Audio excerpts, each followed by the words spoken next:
कमाई का अड्डा। CNBC आवाज मोतीलाल ओसवाल स्टूडियो से लाइव।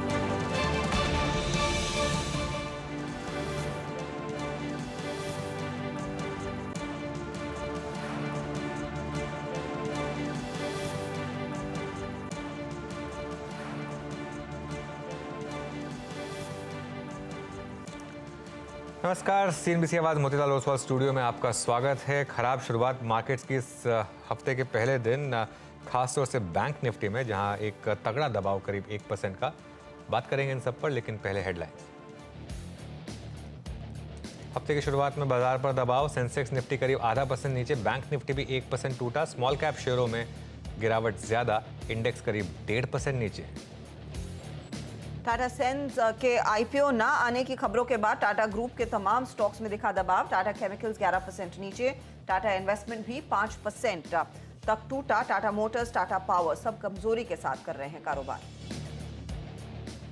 ब्लॉक डील के बाद इंडिगो में एक्शन, शेयर करीब 4% ऊपर, 6.71% इक्विटी ने बदले हाथ। गंगवाल फैमिली के शेयर बेचने की खबरें। और बड़े ऑर्डर पाने वाली कंपनियों में जोरदार एक्शन। 2000 करोड़ के करीब ऑर्डर मिलने के बाद RVNL में आज 5% की तेजी, तो Torrent power, HG infra, PNC infra में भी दिखी खरीदारी। Investors to understand that the SME segment is different from the main board. The regulations are different, the disclosures are different, and therefore the nature of the risk is different. I think it's important for SEBI to underline that in terms of disclosures to the investors. SME IPO पर SEBI chairperson के बयान के बाद BSE SME index में 2% से ज्यादा की गिरावट। माधवीपुरी बुच बोली, सेबी के रडार पर कई SME IPOs, कीमतों में हेराफेरी पर है नजर।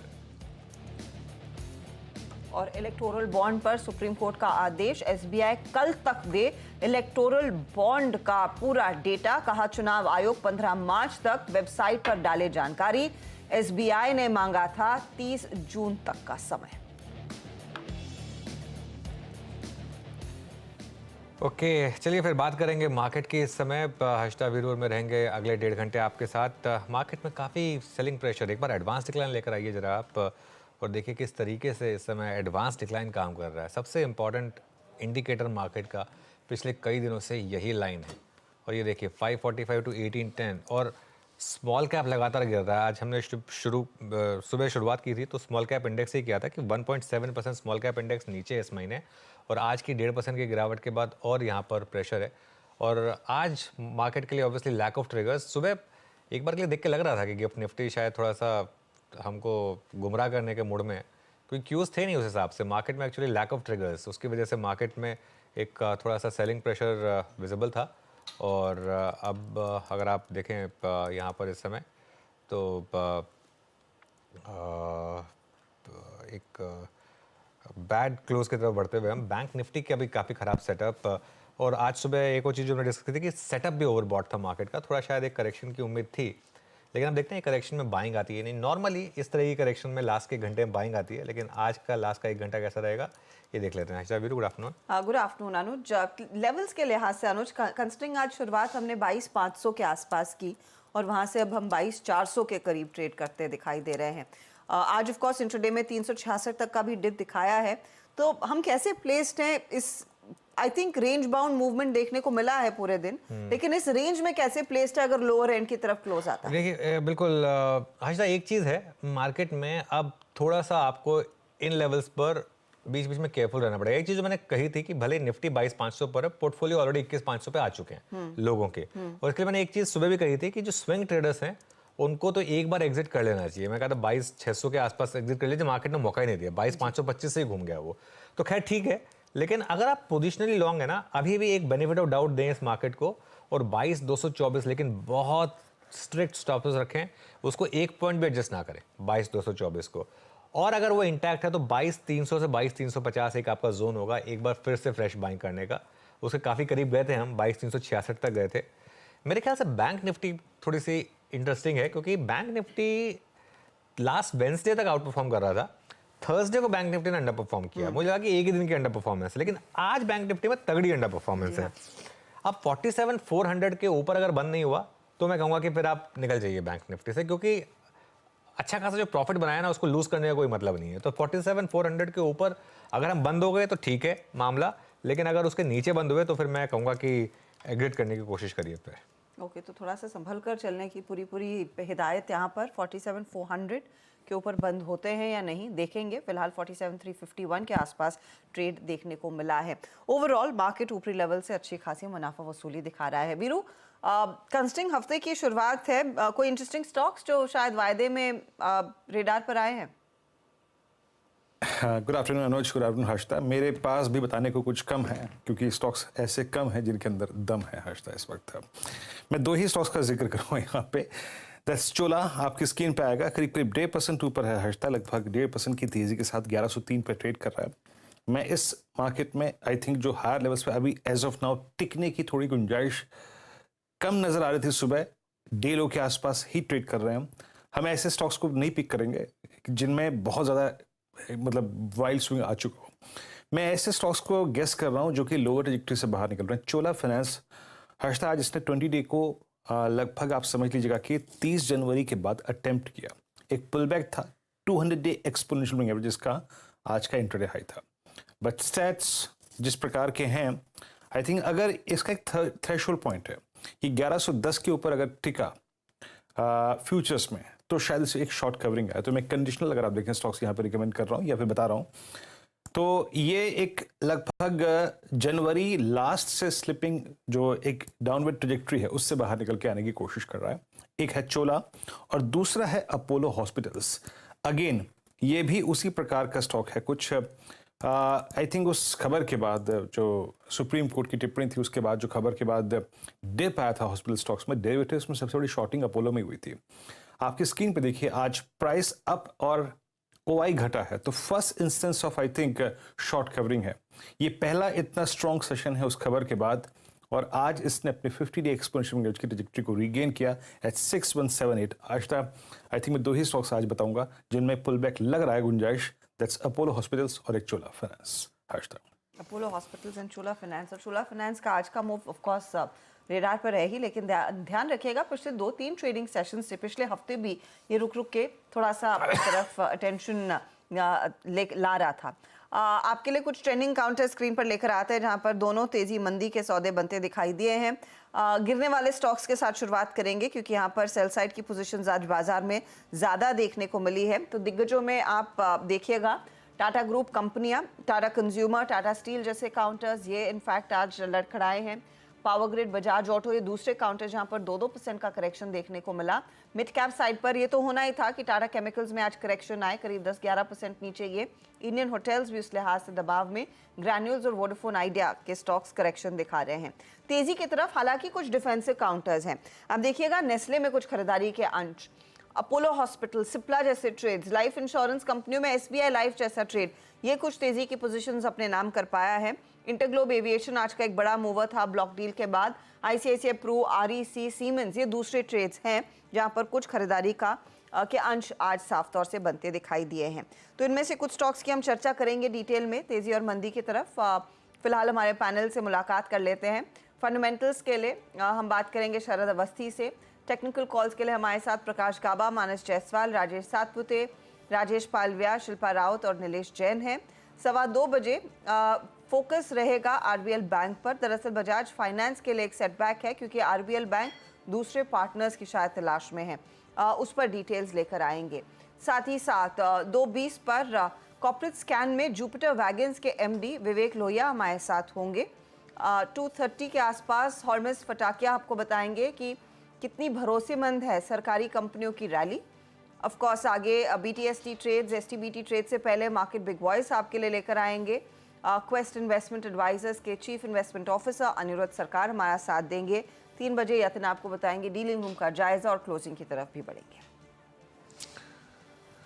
ओके, चलिए फिर शुरुआत करते हैं। हमारा पैनल हमारे स्क्रीन पर आपकी स्क्रीन पर आदर आपको दिखाई देगा और ट्रेड्स लेना शुरू करेंगे। एक करके पैनल देखिए जरा स्क्रीन पर एक बार और उसके बाद ट्रेड्स लेना शुरू करेंगे। आप सभी को गुड आफ्टरनून।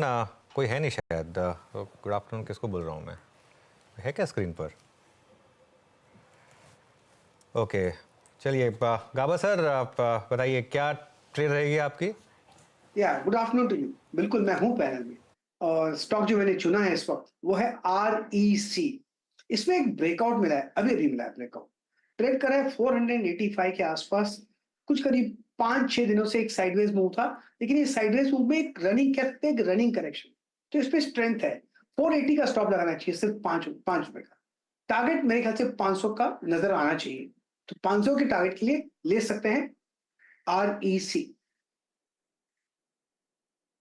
अपॉर्चुनिटी आपने कहा कि साफ तौर से बन रही है, यहाँ पर तेजी की पोजीशंस आप लेकर चलेंगे। मानस, आफ्टरनून आपका ट्रेड? तो देखिए, इंडिगो पे खरीदारी करनी है। मॉर्निंग में भी डिस्कशन हुआ था, लेकिन अब क्योंकि इंडिगो ने एक फ्रेश ब्रेकआउट चार्ट पे दे दिया है, तो करंट लेवल्स पे इंडिगो में खरीदारी करने की राय रहेगी। स्टॉप लॉसेस 3179 के रहेंगे और टारगेट 3350 के रहेंगे। 3350 के टारगेट के लिए इंडिगो में खरीदारी करनी है। ये कैश लेवल्स हैं। अगर ऑप्शन में ट्रेड लेना चाहें तो 3250 का कॉल ऑप्शन लिया जा सकता है। 105-106 रुपए का ट्रेड हो रहा है, वहां पर आप खरीदारी करिए। 64 रुपीज के नीचे इस ऑप्शन में स्टॉप लॉस लगा के रखिए और 175 की टारगेट सेट करिए। ओके, इंटीग्रल एविएशन 3243 आज का स्टॉक ऑफ द डे, और सुबह इस पर एक डेडिकेटेड डिस्कशन हुआ था। खैर, इस पर हम अभी आएंगे। देखिए, आज इस पर मेरा अनुज का सुबह सुबह बहुत डिस्कशन हुआ था, और उस पर मैं आऊँगा एग्जैक्टली अब इस पर क्या अप्रोच रखनी चाहिए। लेकिन उससे पहले एक कॉल्स पूरी की पूरी इकट्ठी कर लेते हैं। Rajesh Satpute ji, good afternoon. आपका टेक्निकल कॉल क्या रहेगा इस वक्त का? Good afternoon Viren ji, and good afternoon everyone. Viren ji, देखिए, नज़र जो है वो नेस्ले इंडिया पे है। मुझे लगता है नेस्ले में बेहतरीन रिवर्सल है। It's a bear trap as far the charts are concern. मुझे लगता है 2600 के ऊपर यहाँ पे एक शॉर्ट कवरिंग रैली मिलनी चाहिए, जिसका टारगेट बनेगा करीबन 2680 से लेकर 2700 का। सो नेस्ले हमें बाय करना है। 2620 का वो लेवल था जो ब्रेकआउट के तौर पे काम आएगा। तो according to swing trade it's buy about 2620। ये stop loss should be at 2595, और जैसे मैंने कहा टारगेट 2680 से लेके 2700। So it's a buy in Nestle. Okay, चलिए अब शिल्पा जी को भी जोड़ लेते हैं। Shilpa ji, good afternoon. आपकी ट्रेड क्या रहेगी? Good afternoon everyone. मेरा ध्यान अभी पॉलीकैब में है। पॉलीकैब काफ़ी टाइम के बाद एक अच्छी शॉर्ट कवरिंग स्टेज में है, जहाँ पे मुझे लगता है कि ये सस्टेन होता है। तो यहाँ पे 5050 से लेके 5200 के इमीडिएट लेवल्स आपको आते हुए मिलेगा। तो यहाँ पे पॉलीकैब में long with the stop loss of 4920 for first target of 5050, then towards 5200 आप यहाँ पे इसमें एक ट्रेड ले सकते हैं।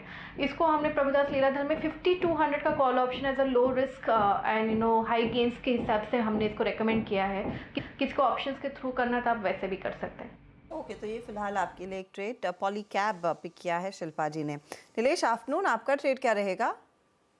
Very good afternoon to Arshida ma'am. बिल्कुल, देखिए, खरीदारी पे फोकस है, और जो स्टॉक रडार पे है वो है चोलामंडलम फाइनेंस। एक पुल बैक यहाँ पे देखने को मिला था, पिछले 2 ट्रेडिंग सेशन में काफी शानदार रिवर्सल भी देखने को मिल रहा है। तो यहाँ से ये पुल बैक एक्सटेंड होना चाहिए, और ऊपरी स्तरों पर 1120 का पहला टारगेट, 1135 का दूसरा टारगेट, ये 2 टारगेट के लिए चोलामंडलम फाइनेंस को लॉन्ग करके चल सकते हैं। 1086 जो कि आज के दिन के लोएस्ट लेवल के आसपास का, वहां पे स्टॉप लॉस अभी चलना होगा। इसके साथ साथ जो दूसरा स्टॉक हमें पसंद आ रहा है वो है ICICI prudential life. OI addition यहाँ पे काफी अच्छे हुए हैं, लगभग 19% का फ्रेश ओआई इजाफा यहाँ पे देखने को मिल रहा है। ब्रेकआउट भी, मल्टी मंथ ब्रेकआउट भी यहाँ पे देखने को मिल रहा है। तो 600 के आसपास आईसीआईसीआई प्रूडेंशियल लाइफ को भी लॉन्ग करके चल सकते हैं। 587 का स्टॉप लॉस होगा, 620 और 630 का यहाँ पे टारगेट्स होंगे। ओके, चलिए अब शरद अवस्थी को भी जोड़ लेते हैं एक फंडामेंटल कॉल के लिए। शरद जी, गुड आफ्टरनून। आपके रेडार पर कौन सा स्टॉक? हाँ, गुड आफ्टरनून जी। आदित्य बिरला कैपिटल हमारे रडार पर है, और हमें लगता है जिस टाइप से मैनेजमेंट चेंज वगैरह कंपनी में ऑलरेडी हो गया है, अब यहाँ से ऑनवर्ड सारे बिजनेसेस काफ़ी प्रॉपरली फायर करने चाहिए।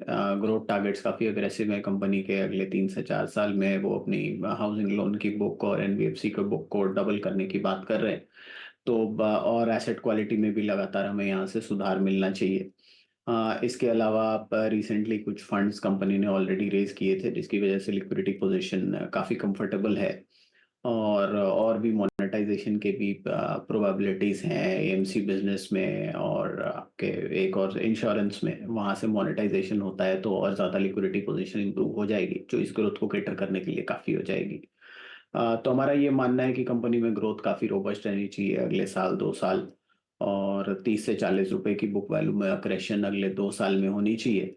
तो 120 रुपए 130 रुपए के आसपास की बुक वैल्यू कंपनी की आनी चाहिए और 2 का price to book to start with आसानी से मिलना चाहिए। तो 240 रुपए के लक्ष्य के हिसाब से आदित्य बिरला कैपिटल।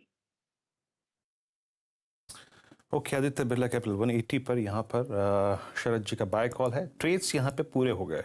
अभी जो हमने ट्रेड्स पिक किए उसमें आई मीन प्रकाश सर का ट्रेड हो गया, मानस राजेश जी का, शिल्पा जी का और नीलेश जी का ट्रेड हो गया, और ये आदित्य बिरला कैपिटल जो हो गई एक इन्वेस्टमेंट कॉल हो गई शरद जी की। अब आइए इंडिगो पे, stock of the day I think 3244। Intraday में अपने करियर में एक बार 5 फरवरी को ये करीब 3296 तक गया था, बट प्रैक्टिकली जिस रेंज में ट्रेड हुआ है बहुत देर तक, और अगर क्लोज होता है तो it will be an all time high for IndiGo. Anuj, exactly इसी प्राइस बिहेवियर को एक्सपेक्ट किया था, सुबह हम बात भी कर रहे थे, टिप्पणी भी की थी आपने। अब वो ब्लॉक डील एग्जीक्यूट हो चुके हैं अनुज, और कुछ इस स्टॉक के साथ बीते कुछ समय में ये हैंगओवर रहा है। हालांकि बात यही हुई थी कि इस स्टॉक को डिप पे डेफिनेटली ऐड करिए। आज का प्राइस एक्शन क्या मैसेज दे रहा है, और क्या यहाँ से और स्ट्रॉन्ग ट्रेजेक्ट्री में ये स्लिप कर सकता है इंडिगो? देखिए वीरू, बिल्कुल आज सुबह हमने इसको बिग स्टॉक्स में भी डिस्कस किया था, और मैंने इसको ग्रीन में लिया था विद अ व्यू कि ये एक बार ब्लॉक डील हो जाएगी, उसके बाद ये स्टॉक चलेगा। देखिए मैं एक चीज़ अभी भी बोल रहा हूँ आपको, ये आपका कोर पोर्टफोलियो का स्टॉक होना चाहिए, ठीक है ना। आप ऑब्वियसली आपने फाइनेंशियल एडवाइजर जरूर पूछिए, लेकिन एक ऐसी कंपनी जो इंडिया के एक सबसे एवर मतलब इस समय जो सबसे फास्टेस्ट ग्रोइंग स्पेस है, उसमें इकलौती कैश जनरेटिंग मशीन है, वो नो ब्रेनर है। और आप और मैं इतना ट्रैवल करते हैं, मतलब हर्षिता भी ट्रैवल करती हैं इतना, मतलब इट्स ऑब्वियस कि जो इंडिगो का बिजनेस मॉडल है वो उन्होंने जो कर लिया है वो शायद कोई और मैच कर नहीं पा रहा है, ठीक है। आज क्यों चला ये स्टॉक, इसका भी रीज़न बहुत सिंपल है। आज सुबह जब उन्होंने अपना डील साइज बढ़ाया था ना, तो बहुत लोगों ने उसको नेगेटिवली लिया था। मैंने उसको पॉजिटिवली इसलिए लिया था क्योंकि उसके साथ ही उन्होंने लॉक इन भी बढ़ाया था अपना। तो ये चीज़ क्लियर हो गई थी कि उनके पास 2 विकल्प थे, या तो थोड़ा अभी बेचते और थोड़ा उसके बाद जो 90 डे पीरियड है उसके बाद बेचते, या सीधा जितना एक इस ट्रांच में बेचना है वो बेच के अब सीधा 270। अब 270 डेज तक वीरू कोई सप्लाई नहीं है यहाँ पर, एक ही सप्लाई आनी है गंगवाल की, अब वो है ही नहीं। 270 डेज तक कोई सप्लाई नहीं है, 270 डेज तक ये फील्ड ओपन है अब यहाँ पर। 3 साल का अगर नज़रिया रखते हैं ना आप, तो मेरा व्यू ये है कि ये स्टॉक जो है 10,000 तक जाने की काबिलियत रखता है, क्योंकि फंडामेंटली अगर आप स्टॉक को वैल्यूएशन के हिसाब से देखेंगे ना, ये आज भी महंगा नहीं है, ठीक है। तो जैसा मैं बोल रहा हूँ कि कई लॉस मेकिंग फैंसी स्टॉक्स को इससे ज़्यादा वैल्यूएशन मिल जाती हैं, ठीक है। और आगे जाके इंडेक्स का भी हिस्सा बनेगा, निफ्टी का भी, मतलब अगले रिव्यू बने उसके बाद बने, वो भी होने वाला है।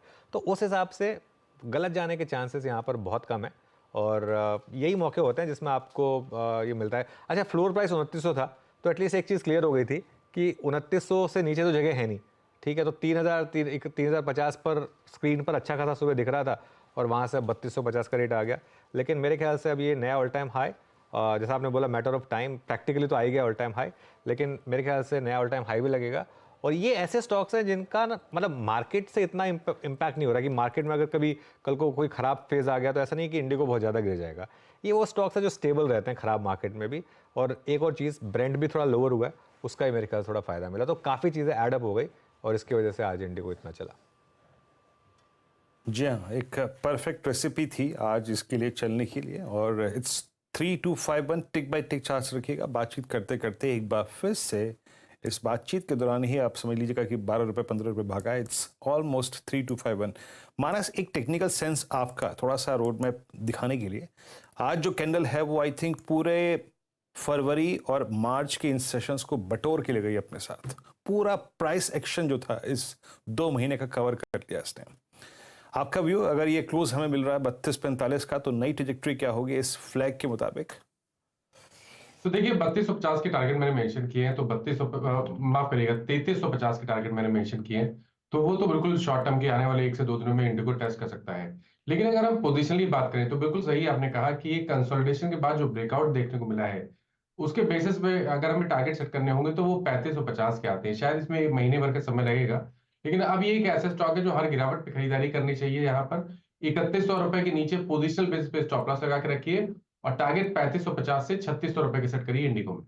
तो इंडिगो एविएशन या फिर इंडिगो एक इंटरेस्टिंग ट्रेड आज उभर कर आया है। यहाँ पर एक अच्छा खासा मूव देखने को मिला है। कुछ और ट्रेड्स जो काफ़ी दिलचस्प रहे हैं, एक तो हमने कुछ डिफेंसिव काउंटर्स की बात की, राजेश सातपुते ने नेस्ले मेंशन किया, लेकिन दूसरी तरफ आप देखिए Apollo hospital, Cipla and the likes में भी कुछ एक प्ले तेजी की तरफ आता हुआ। अब मानस, ये क्या अंडर ओन था अपोलो हॉस्पिटल खास तौर से, क्योंकि आपको याद होगा लगातार बिकवाली की पोजीशंस पिछले हफ्ते और उससे पहले देखने को मिली थी, और ये पुल बैक है महज या फिर कुछ चार्ट्स पर सिग्निफिकेंट दिख रहा है जो कॉन्फिडेंस देता है कि अपोलो हॉस्पिटल में और तेजी आएगी?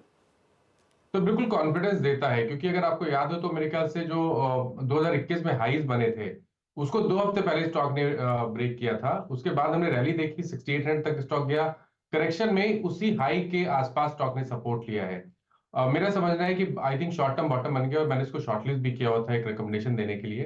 तो यहाँ पर बिल्कुल अभी भी खरीदारी करनी चाहिए। अगर आप एक ट्रेड ले रहे हैं तो स्टॉप लॉसेस 6050 के रहेंगे, करंट लेवल्स पे खरीदारी करिए, और अब 6400 6410 तक के टारगेट्स पॉसिबल है अपोलो हॉस्पिटल्स में।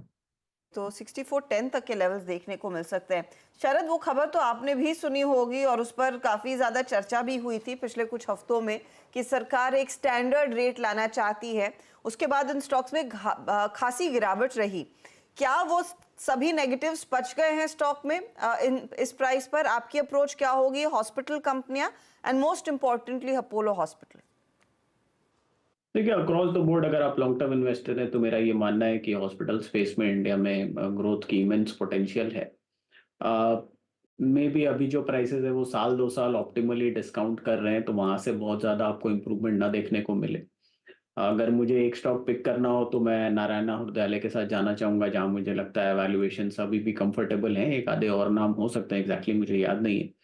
अपोलो करंट प्राइसेस पे मुझे लगता है फेयरली वैल्यूड है, ना बहुत ओवर वैल्यूड है ना बहुत अंडर वैल्यूड है। जिस टाइप की इनकी ग्रोथ स्ट्रैटेजी है, जो नंबर ऑफ बेड्स एडिशन की ट्रेजेक्ट्री है अगले साल 2 साल में, मुझे लगता है काफ़ी अग्रेसिव रहेगी ग्रोथ रेट्स वगैरह। और अगर 30-35% की रेट पे अपोलो ग्रो कर सकता है तो 40-45 का मल्टीपल मिलना या 50 तक का मल्टीपल मिलना बहुत मुश्किल नहीं होगा। बाजार के मूड माहौल पे काफ़ी कुछ डिपेंड करेगा। बट मुझे लगता है अभी अगर आप कंजर्वेटिव इन्वेस्टर हैं तो अपोलो शायद फेयरली टू फुल्ली प्राइस्ड है। बट अगर आप अग्रेसिव ग्रोथ इन्वेस्टर हैं और उस हिसाब से आप एक अग्रेसिव बेट लेना चाहते हैं तो अभी भी आप अपोलो खरीद सकते हैं। मुझे लगता है यहाँ से भी 10-15% जैसी और अपसाइड बन सकती है स्टॉक में। ओके, चलिए अब बात करते हैं आरबीएल बैंक की। और सूत्रों के हिसाब से हमें इन्फॉर्मेशन मिली है कि क्रेडिट कार्ड को लेकर आरबीएल बैंक अब बजाज फाइनेंस पर अपनी डिपेंडेंस कम करने पर विचार कर रहा है। इस खबर पर ज़्यादा डिटेल के लिए हमारे साथ विवेक जुड़ गए हैं। तो विवेक, गुड आफ्टरनून। कैसे पढ़ें इस खबर को? स्टॉक तो आज रेड में है। Absolutely right. एक्चुअली कैसे पढ़े, सबसे पहले हम न्यूज़ एक बार फिर से रिविजिट करते हैं। सबसे पहले है जैसे हमें पता है RBL bank and Bajaj finance का एक पार्टनरशिप है जहाँ पे को ब्रांडेड क्रेडिट कार्ड्स इशू करते हैं दोनों मिला के। आज हमें पता चला है सूत्रों के अनुसार that RBL bank actively scout कर रहा है दूसरे पार्टनर्स, दूसरे एनबीएफसीज को, जिसके साथ वो फिर से मिलके को ब्रांडेड क्रेडिट इशू कर सकते हैं।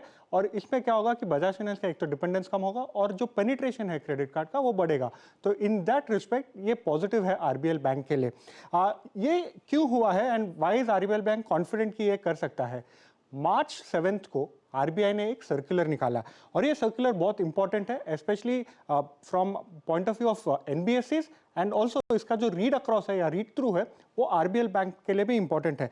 तो ये सर्कुलर क्या कहता है?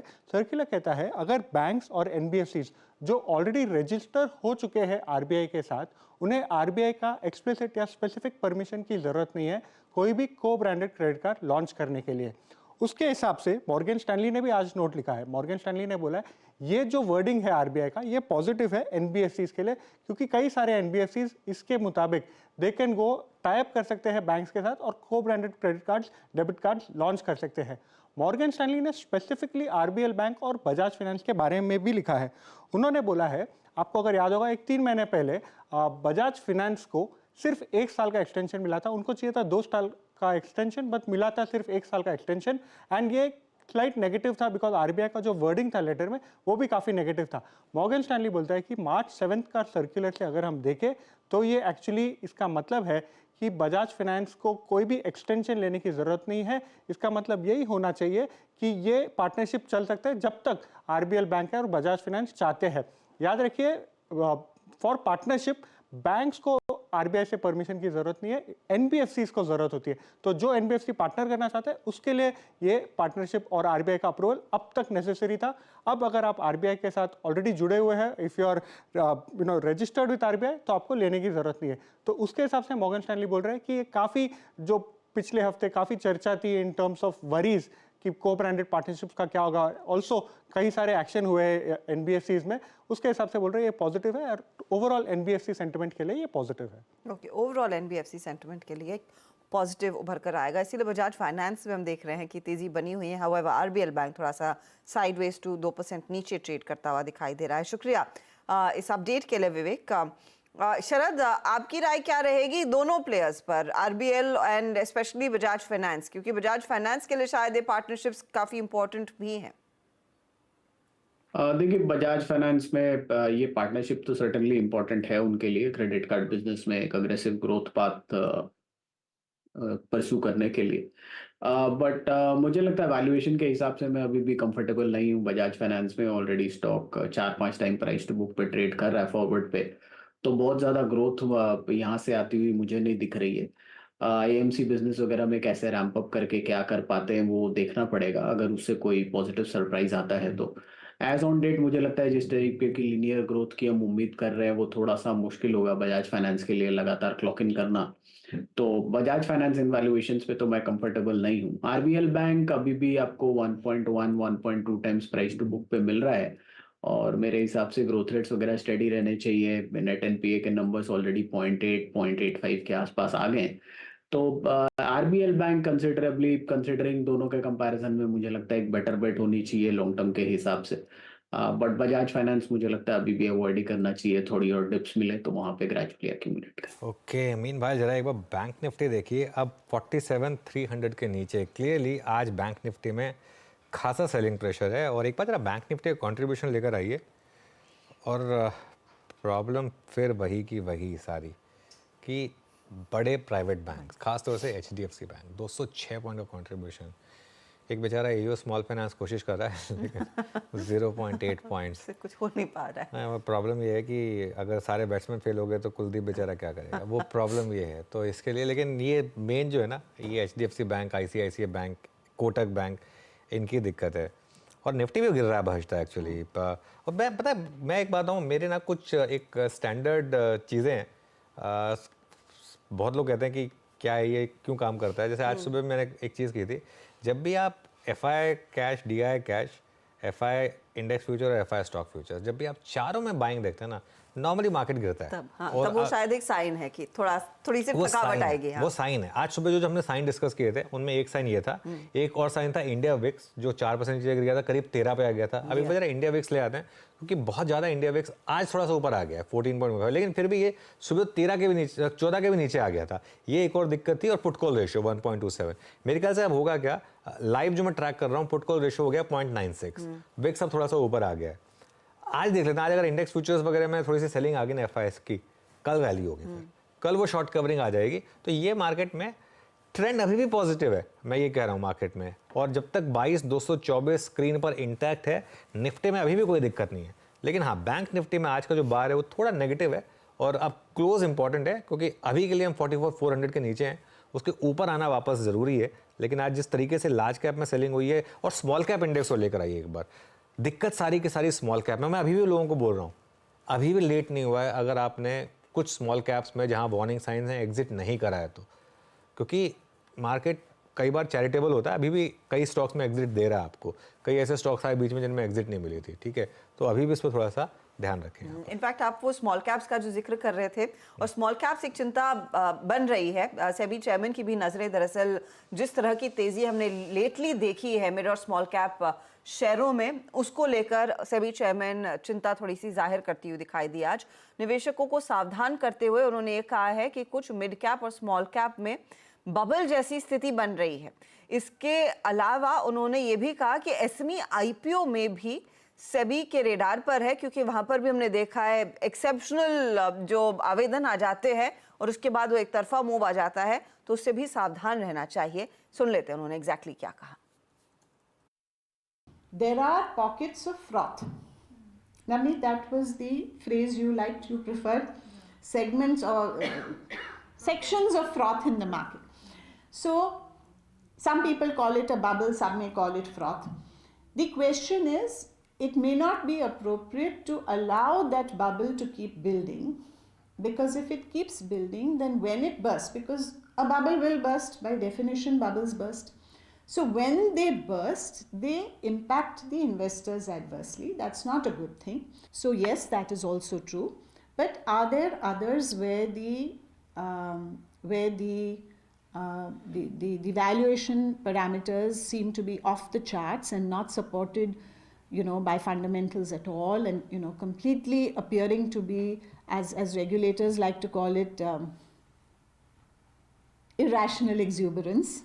The market is very consistent with what you're saying, that while the desire of the regulator was to be facilitated and to have a listing environment which is not as, I would say, as well regulated as the main board, because small and medium enterprises find it hard to comply with many of those requirements. The objective was appropriate.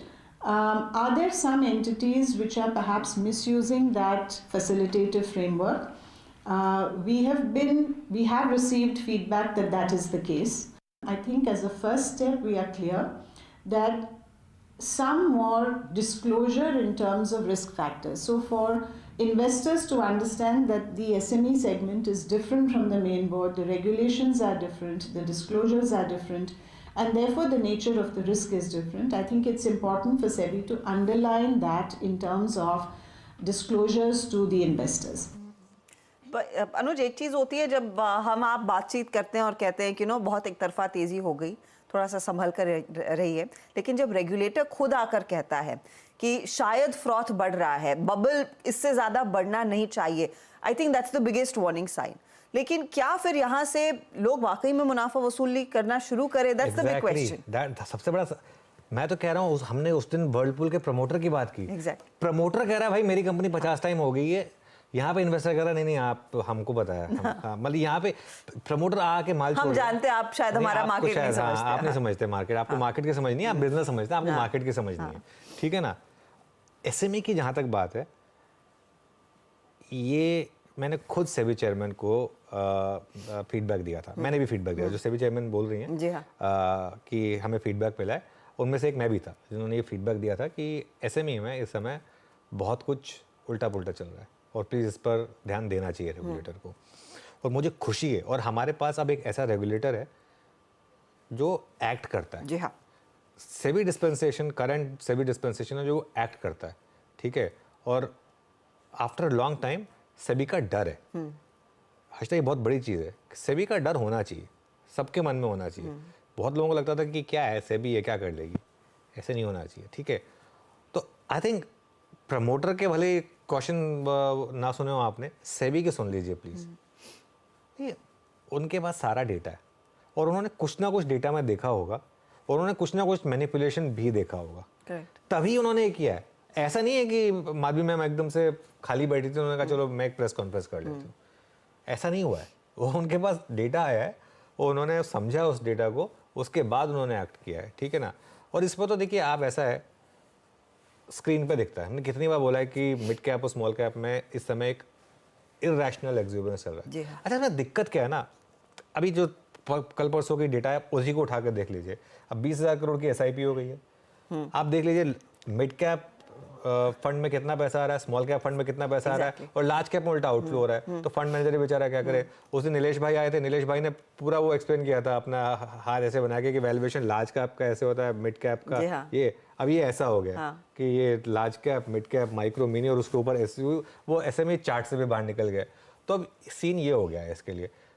अच्छा, इसका मतलब ये नहीं है कि कोई आपको बहुत ज़्यादा हम डरा रहे कि नहीं मार्केट में बहुत ज़्यादा कुछ गड़बड़ हो रही है, ऐसा कुछ नहीं है. पॉकेट्स है मार्केट में, पॉकेट्स हैं जहाँ पर बहुत ज़्यादा इरेशनल एक्सुबरेंस हो गई, आपको उनमें केयरफुल रहना है. बाकी अदरवाइज मार्केट ठीक है. ओवरऑल मार्केट में कोई बबल नहीं है, विद इन पॉकेट्स बबल्स है. अगर आप वो एग्री नहीं कर रहे हैं तो फिर आप थोड़ा सा गलती कर रहे हैं. बस ये एक बेसिक बात है यहाँ पर. और ये आइसोलेशन में बात नहीं उभर कर आई है, क्योंकि आई थिंक पिछले से पिछले हफ्ते जब एम्फी ने कहा था कि आप रिस्क्स कितने हैं मिड और स्मॉल कैप्स में अपने प्लीज शेयर धारकों को समझाएं और उसके बाद ही फिर अपनी स्कीम्स को आगे ले जाएं। Exactly. वो आई थिंक क्योंकि एम्फी की तरफ से भी I don't remember in the last recent past इस तरह का स्ट्रॉन्ग स्टेटमेंट किसी भी सेक्टर को लेकर आया हो। एंड आई थिंक एमपी को भी सेबी ने कुछ डेटा दिया था, उसके बाद ही ऑब्वियसली एमपी ने भी वो डायरेक्टिव वो किया था और क्लियरली कुछ स्कीम्स को ये भी कहा गया था कि भाई थोड़ा सा आप देखिए, इवन एसआईपी रोकिए, फॉरगेट अबाउट लमसम इन्वेस्टमेंट, थोड़ा रीकैटेगराइज करिए अपने स्टॉक्स को, सब कहा गया था। तो अगेन बात ये असल में प्रॉब्लम क्या हो जाती है ना हर्षदा, आजकल दिक्कत क्या हो गई है, अब आपको याद होगा आरबीआई ने भी 2-3 स्टेप्स लिए हैं कि भाई आप लोन अगेंस्ट शेयर्स बहुत ज़्यादा हो रहा है आपका। कि हो क्या रहा है ना इस समय सिस्टम में, हर कोई स्टॉक मार्केट में आ रहा है। ये आप मतलब मेरे ख्याल से आप अपने डोमेस्टिक हेल्प से भी बात करते हो या कुछ भी करते हो, कोई भी मतलब आजकल हर कोई स्टॉक मार्केट के थ्रू पैसा बनाना चाहता है। सबको लग रहा है कि ये बहुत इजी हो गया है, ये मतलब एक एटीएम है जिसमें से आप आए, सुबह आपने कार्ड डाला, शाम तक पैसा निकाल के आप चले गए। और मैं आपको एक पर्सनल एग्जांपल दे रहा हूँ। मेरे यहाँ पर जो एक नाम नहीं लूँगा, ये मेरे बिल्डिंग में ही थे, एक मतलब सिक्योरिटी स्टाफ में काफ़ी सीनियर थे, तो उनसे मेरी बात हो रही थी। तो उन्होंने कहा कि सर मेरा पैसा लगवा दीजिए मार्केट में। मैंने कहा अच्छा कितना? वो बोले रिटायरमेंट का मैंने कॉपस जमा किया है, करीब करीब 15 से 20 लाख रुपए है मेरे पास। मैंने कहा अच्छी बात है। बोले कब चाहिए पैसा? बोले 3 साल के बाद मेरी लड़की कॉलेज जाएगी, तो उसकी एजुकेशन के लिए मुझे अच्छी एजुकेशन करानी है उसकी, और उसकी शादी के लिए जोड़ना है, तो इसके लिए मुझे पैसा चाहिए। मैंने कहा चलिए ठीक है। अब आपकी, मैंने कहा अच्छा आपकी रिटर्न एक्सपेक्टेशन क्या है? तो उन्होंने बोला कि सर ज़्यादा नहीं, बस डबल हो जाए, बस डबल हो जाए, ठीक है, 1 साल में, 1 साल में डबल हो जाए और 3 साल में ट्रिपल हो जाए। मैंने कहा कि सर ऐसा है कि सॉरी मैं ना आपको कोई, ऑब्वियसली मैं स्टॉक स्पेसिफिक तो बोलता भी नहीं हूँ, मैं तो म्यूचुअल फंड ही बताने वाला था। मैंने कहा सर मैं तो कोई आपको बता नहीं पाऊंगा, सॉरी मेरी मतलब काबिलियत से थोड़ा ज़्यादा है ये कि 1 साल में डबल हो जाए और 3 साल में ट्रिपल हो जाए, वो मतलब मैं तो नहीं बता पाऊंगा, आप किसी और को ढूंढ लीजिए, ठीक है ना। लेकिन मतलब सबको ये लगता है कि हो सकता है, और वो भी वो उनके हिसाब से वो एक्सपेक्टेशन बहुत ज़्यादा नहीं है। वो कहते ज़्यादा एक्सपेक्टेशन रियलिस्टिक है क्योंकि वो दिख रहा है। वो मतलब ज़्यादा नहीं चाहिए मुझे, 1 साल में डबल हो जाए बस, वो उससे ज़्यादा नहीं चाहिए मुझे। चलिए भैया गुड लक फिर। वही तो ज़रूरत तो है सावधान रहने की। शरद, आप अपने क्लाइंट्स को क्या सुझा रहे हैं, स्पेशली इन मिड और स्मॉल कैप्स में जो अफलातून तेजी देखने को मिली है? अब हम बार बार कहते हैं कि कुछ पॉकेट से आपको सावधान रहना है, आपके रेडार पर कुछ ऐसे पॉकेट जिनसे आप कंप्लीटली दूर रह रहे हैं, कंप्लीट नो है? मेरे हिसाब से भी अक्रॉस द बोर्ड फ्रॉथ नहीं है, सेगमेंट्स में है तो कुछ न्यू एज कंपनीज में वो वैल्यूएशन डिस्कम्फर्ट आपको दिखाई देगा, जहाँ रन अप काफी स्टीप आ गया है। कुछ एक्सचेंज रिलेटेड स्टॉक्स में जो वैल्यूएशंस हैं वो भी मुझे लगता है कि अगले 2-3 साल से ज्यादा डिस्काउंट कर रहे हैं, तो वहां पे हो सकता है आपको स्टीप करेक्शन मिले। अब मिड कैप स्मॉल कैप में काफी स्पेसिफिक रहना होगा आपको, खास करके जो small cap micro cap space है वहाँ अनलेस एंड अनटिल आप बिजनेस को समझते हैं, ओनर्स को समझते हैं और वैल्यूएशन कंफर्ट है, कहीं भी अगर आपको 1 साल फॉरवर्ड पे 40, 50, 60 टाइम पे स्टॉक्स मिल रहे हैं, तो generally as a rule of thumb मैं तो वो सारे स्टॉक्स अवॉइड ही करने की सलाह देता हूँ।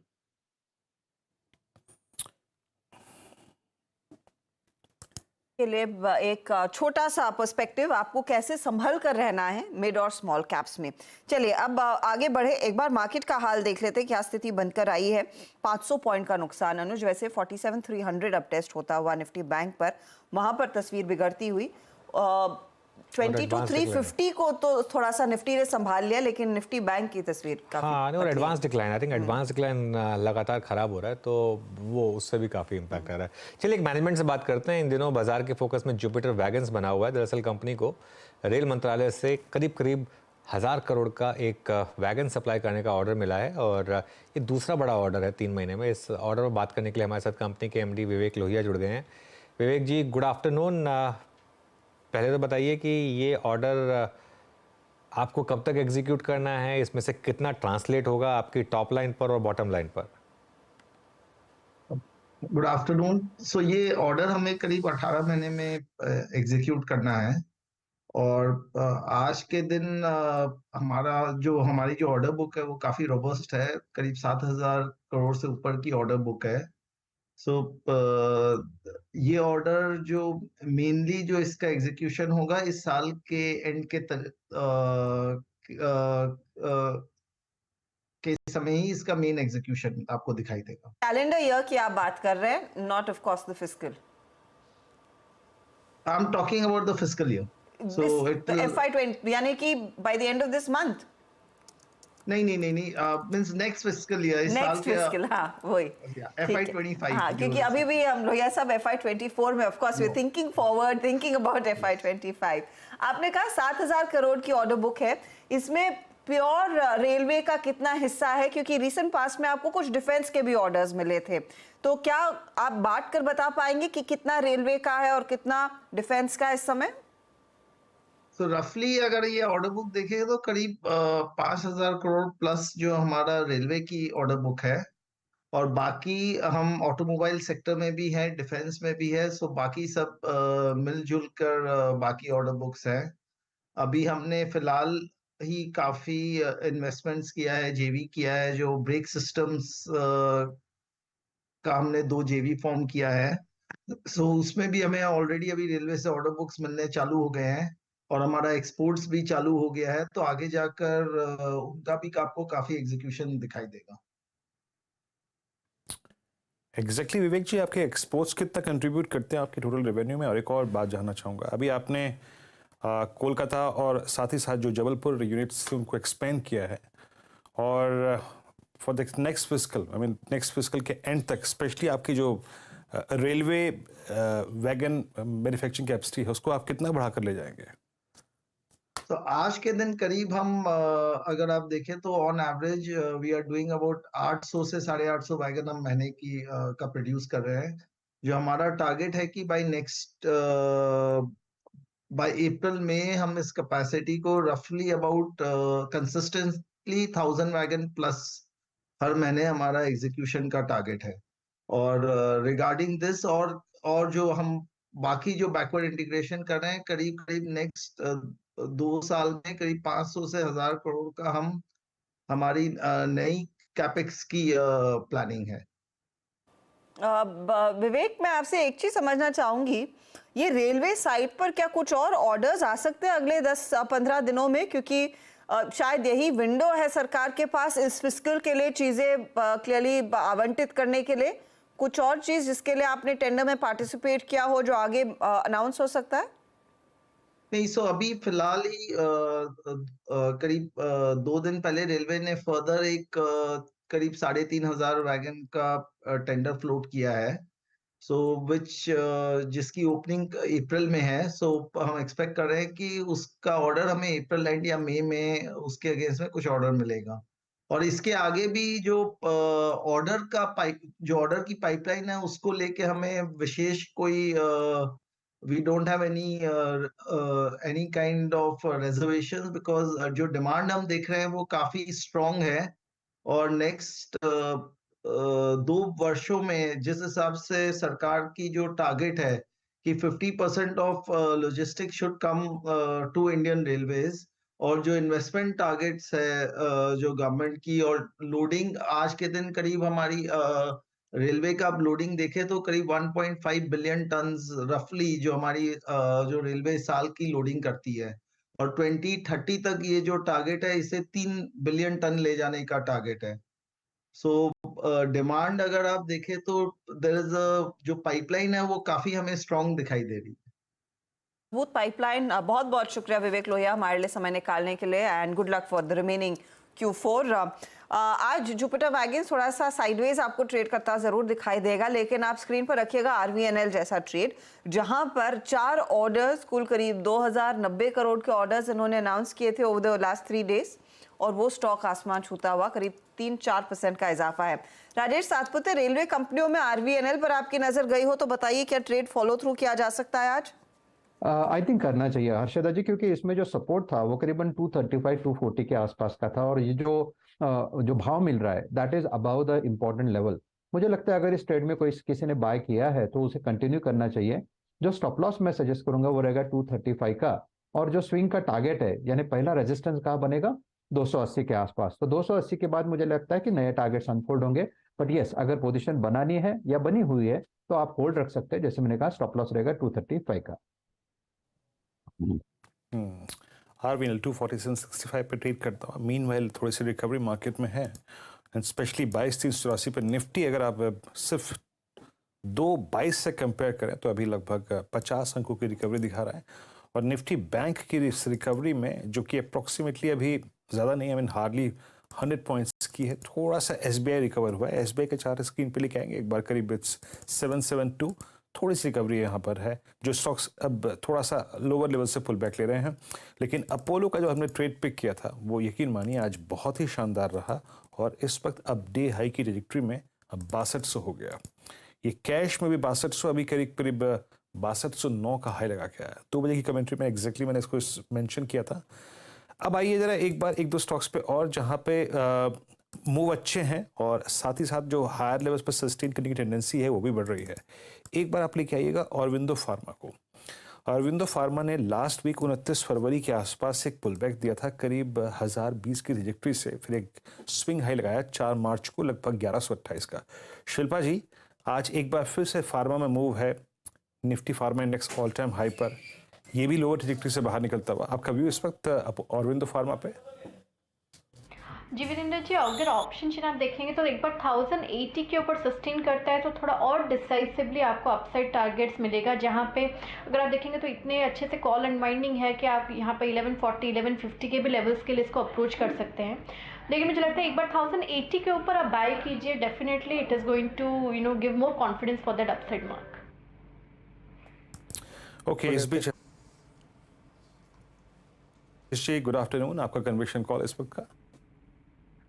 तो वीरेन जी, फार्मा स्पेस पे ही फोकस है और जाइडस लाइफ यहाँ पे हमें पसंद आ रहा है। करीब 3.5% के ओपन इंटरेस्ट ऐड होते हुए दिखे, लॉन्ग बिल्टअप यहाँ पे बनते हुए दिखा। स्टॉक में जिस तरीके से एक सस्टेन अपमूव यहाँ पे देखने को मिला है, अगर हम इसके वीकली मंथली सेटअप भी देखें तो हमें लगता है कि यहाँ पे एक आउट परफॉर्मेंस कंटिन्यू रहेगा। जाइडस लाइफ पे बाय करने की सलाह है। अपसाइड के टारगेट 1030 1040 की तरफ आते हुए दिख सकते हैं। स्टॉप लॉस होना चाहिए करीब 985 के आसपास। चलिए 4 का चौका की शुरुआत करते हैं। आज सबसे पहले सस्ता ऑप्शन शिल्पा जी से लेंगे हम। F&O सुपरस्टार राजेश सतपुते से राजेश पालवे जी भी आ गए हैं, उनसे चार्ट का चमत्कार लेंगे और शरद अवस्थी हमारे साथ बने हुए हैं मिड कैप फंडा के लिए। शिल्पा जी बताइए, आपका सस्ता ऑप्शन ट्रेड क्या रहेगा? अनुज जी, सस्ता ऑप्शन मुझे यहाँ पे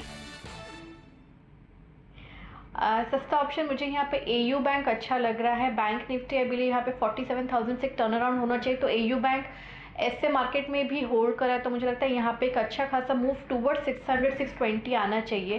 तो AU बैंक का 600 कॉल ऑप्शन जो रफली अभी 13 साढ़े 13 रुपये के बीच में ट्रेड कर रहा है, आप इसमें पार्टिसिपेट कीजिए। स्टॉप लॉस 8 रुपये का रखिए, टारगेट्स अब 21 एंड देन 26। ओके, तो ये फिलहाल आपके लिए AU small finance bank loan ranger है, तेजी की तरफ जा रहा है। 600 का कॉल लेंगे आप 13 पर, 21 का पहला टारगेट है और उसके आगे 26 तक के लेवल्स भी देखने को मिलेंगे।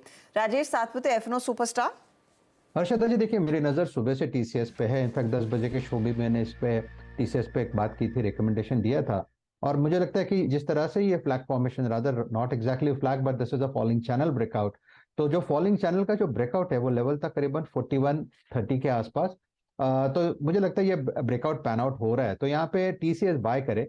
स्टॉप लॉस जो रहेगा वो रहेगा 4130 का, जैसे सुबह भी कहा था 4200 4220 ये इसका स्विंग का पहला टारगेट है। पोजिशनली 4300 प्लस के टारगेट अनफोल्ड हो रहे हैं, तो TCS पे नजर रखे, बाय TCS। ओके, अब चलते हैं अगली ट्रेड की तरफ। राजेश पालवी जी का आज का चार्ट का चमत्कार। राजेश जी क्या पिक कर रहे हैं आप? तो वीरेन जी, ICICI प्रूडेंशियल पे फोकस है। स्टॉक में वीकली और मंथली टाइम फ्रेम पे एक अच्छा ब्रेकआउट यहाँ पे ऑलरेडी आते हुए दिखा है और जिस तरीके से स्टॉक में लास्ट वीक भी एक अच्छा बाइंग इंटरेस्ट बना हुआ था, हमें लगता है ये स्टॉक का एक अच्छा मोमेंटम कंटिन्यू करते हुए दिख सकता है। यहाँ पे already breakout daily, weekly, monthly time frame पे आते हुए दिखे। हम एक्सपेक्ट कर रहे हैं ये स्टॉक के टारगेट, ICICI प्रूफ के टारगेट जो आ सकते हैं करीब 620 से लेकर 625 की तरफ आते हुए दिख सकते हैं। स्टॉप लॉस होना चाहिए करीब 588 के आसपास। ओके, चलिए अब शरद जी के पास चलते हैं मिड कैप फंडा के लिए। शरद जी। हाँ जी, हमारा मिड कैप फंडा होगा लैंडमार्क कार्स। हाल फिलहाल में कंपनी का इशू आया था कुछ समय पहले। कंपनी कार डिस्ट्रीब्यूटर कंपनी है, मर्सिडीज, जीप, इसके अलावा और 4-5 बड़ी कंपनीज के प्राइम डिस्ट्रीब्यूटर हैं BYD के, और सब में उनकी लगभग फर्स्ट पोजीशन है in terms of market share. आने वाले समय में हमारे हिसाब से ग्रोथ रेट्स वगैरह काफ़ी स्ट्रॉन्ग रहेंगे, जिस तरह कंपनी ने एक लगातार डिजिटाइजेशन पे फोकस किया है। मैनेजमेंट स्ट्रांग है। रिसेंटली जो इनिशियल इन्वेस्टर्स थे उन्होंने एग्जिट किया और काफ़ी 3-4 बड़े स्ट्रांग नेम्स ने एंट्री बनाई है।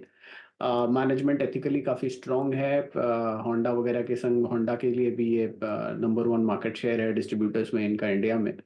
अभी भी प्राइमरली नॉर्थ और वेस्ट में इनकी पोजीशनिंग है, बट ग्रेजुअली ईस्ट में कंपनी अपनी प्रेजेंस को बढ़ा रही है।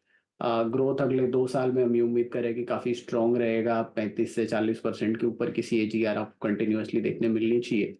तो FY26 के नंबर्स पे अगर कंपनी 25 के आसपास का मल्टीपल आसानी से मिलना चाहिए, 25 टाइम पे ट्रेड करती है, तो हमें लगता है 1000 रुपए के आसपास के लक्ष्य के हिसाब से लैंडमार्क कार से काफ़ी डिसेंट बेट होनी चाहिए।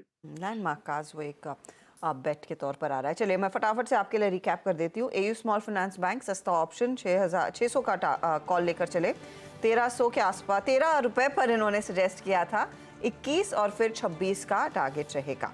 अगला ट्रेड जो आया वो TCS 4200 के टारगेट के लिए एक अपॉर्चुनिटी तेजी की 4130 के आसपास आप स्टॉप लॉस जरूर लगाएं। ICICI प्रूडेंशियल राजेश पालविया को पसंद है, 620 625 तक जा सकता है काउंटर। 588 आपके लिए स्टॉप लॉस का काम करेगा।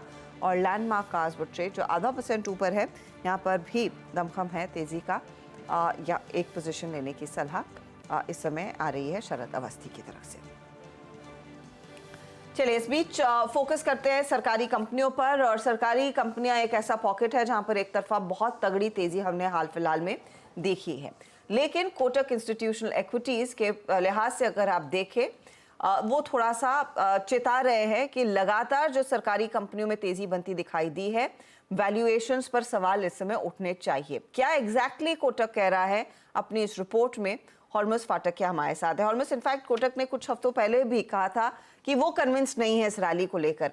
ये रिपोर्ट क्या कहती है? कहां पर उनको लग रहा है कि थोड़ा सा सावधान होना चाहिए, और वैल्यूएशंस पर क्या कह रहे हैं? आपने पिछले साल नवंबर में, जैसे आपने कहा, मिड कैप्स में जो रैली हुई थी उस पर उन्होंने ये कहा था कि वो कन्विंस्ड नहीं है। अब आज जो उन्होंने ये रिपोर्ट निकाली है उसमें इन्होंने कहा है कि ये जो सेक्टर है PSUs, ये बाज़ार में पिछले 1 साल से चर्चा का विषय रहा है और अब भी है। और हर कोई बाज़ार में जिससे आप बात करें वो एक ही सवाल का जवाब जानना चाहता है कि सरकारी कंपनियों के साथ अब आगे क्या होगा और उनके साथ क्या किया जाए। तो कोटक से अगर आप ये सवाल करेंगे तो शायद कुछ लोगों को ये जवाब अच्छा ना लगे, क्योंकि उन्होंने जो ये कहा है कि जो PSU रैली है सरकारी कंपनियों की, ये सिर्फ एक टॉप डाउन बुलिश सेंटिमेंट की वजह से टिकी हुई है और उसमें फंडामेंटली कोई ज़्यादा बदलाव नहीं आया है। अब आपको रैली का एक सबूत ये है कि किसी भी PSU शेयर ने इस वित्त वर्ष में नेगेटिव रिटर्न्स नहीं दिए हैं। तो इस तरह की रैली हमें देखने मिली है।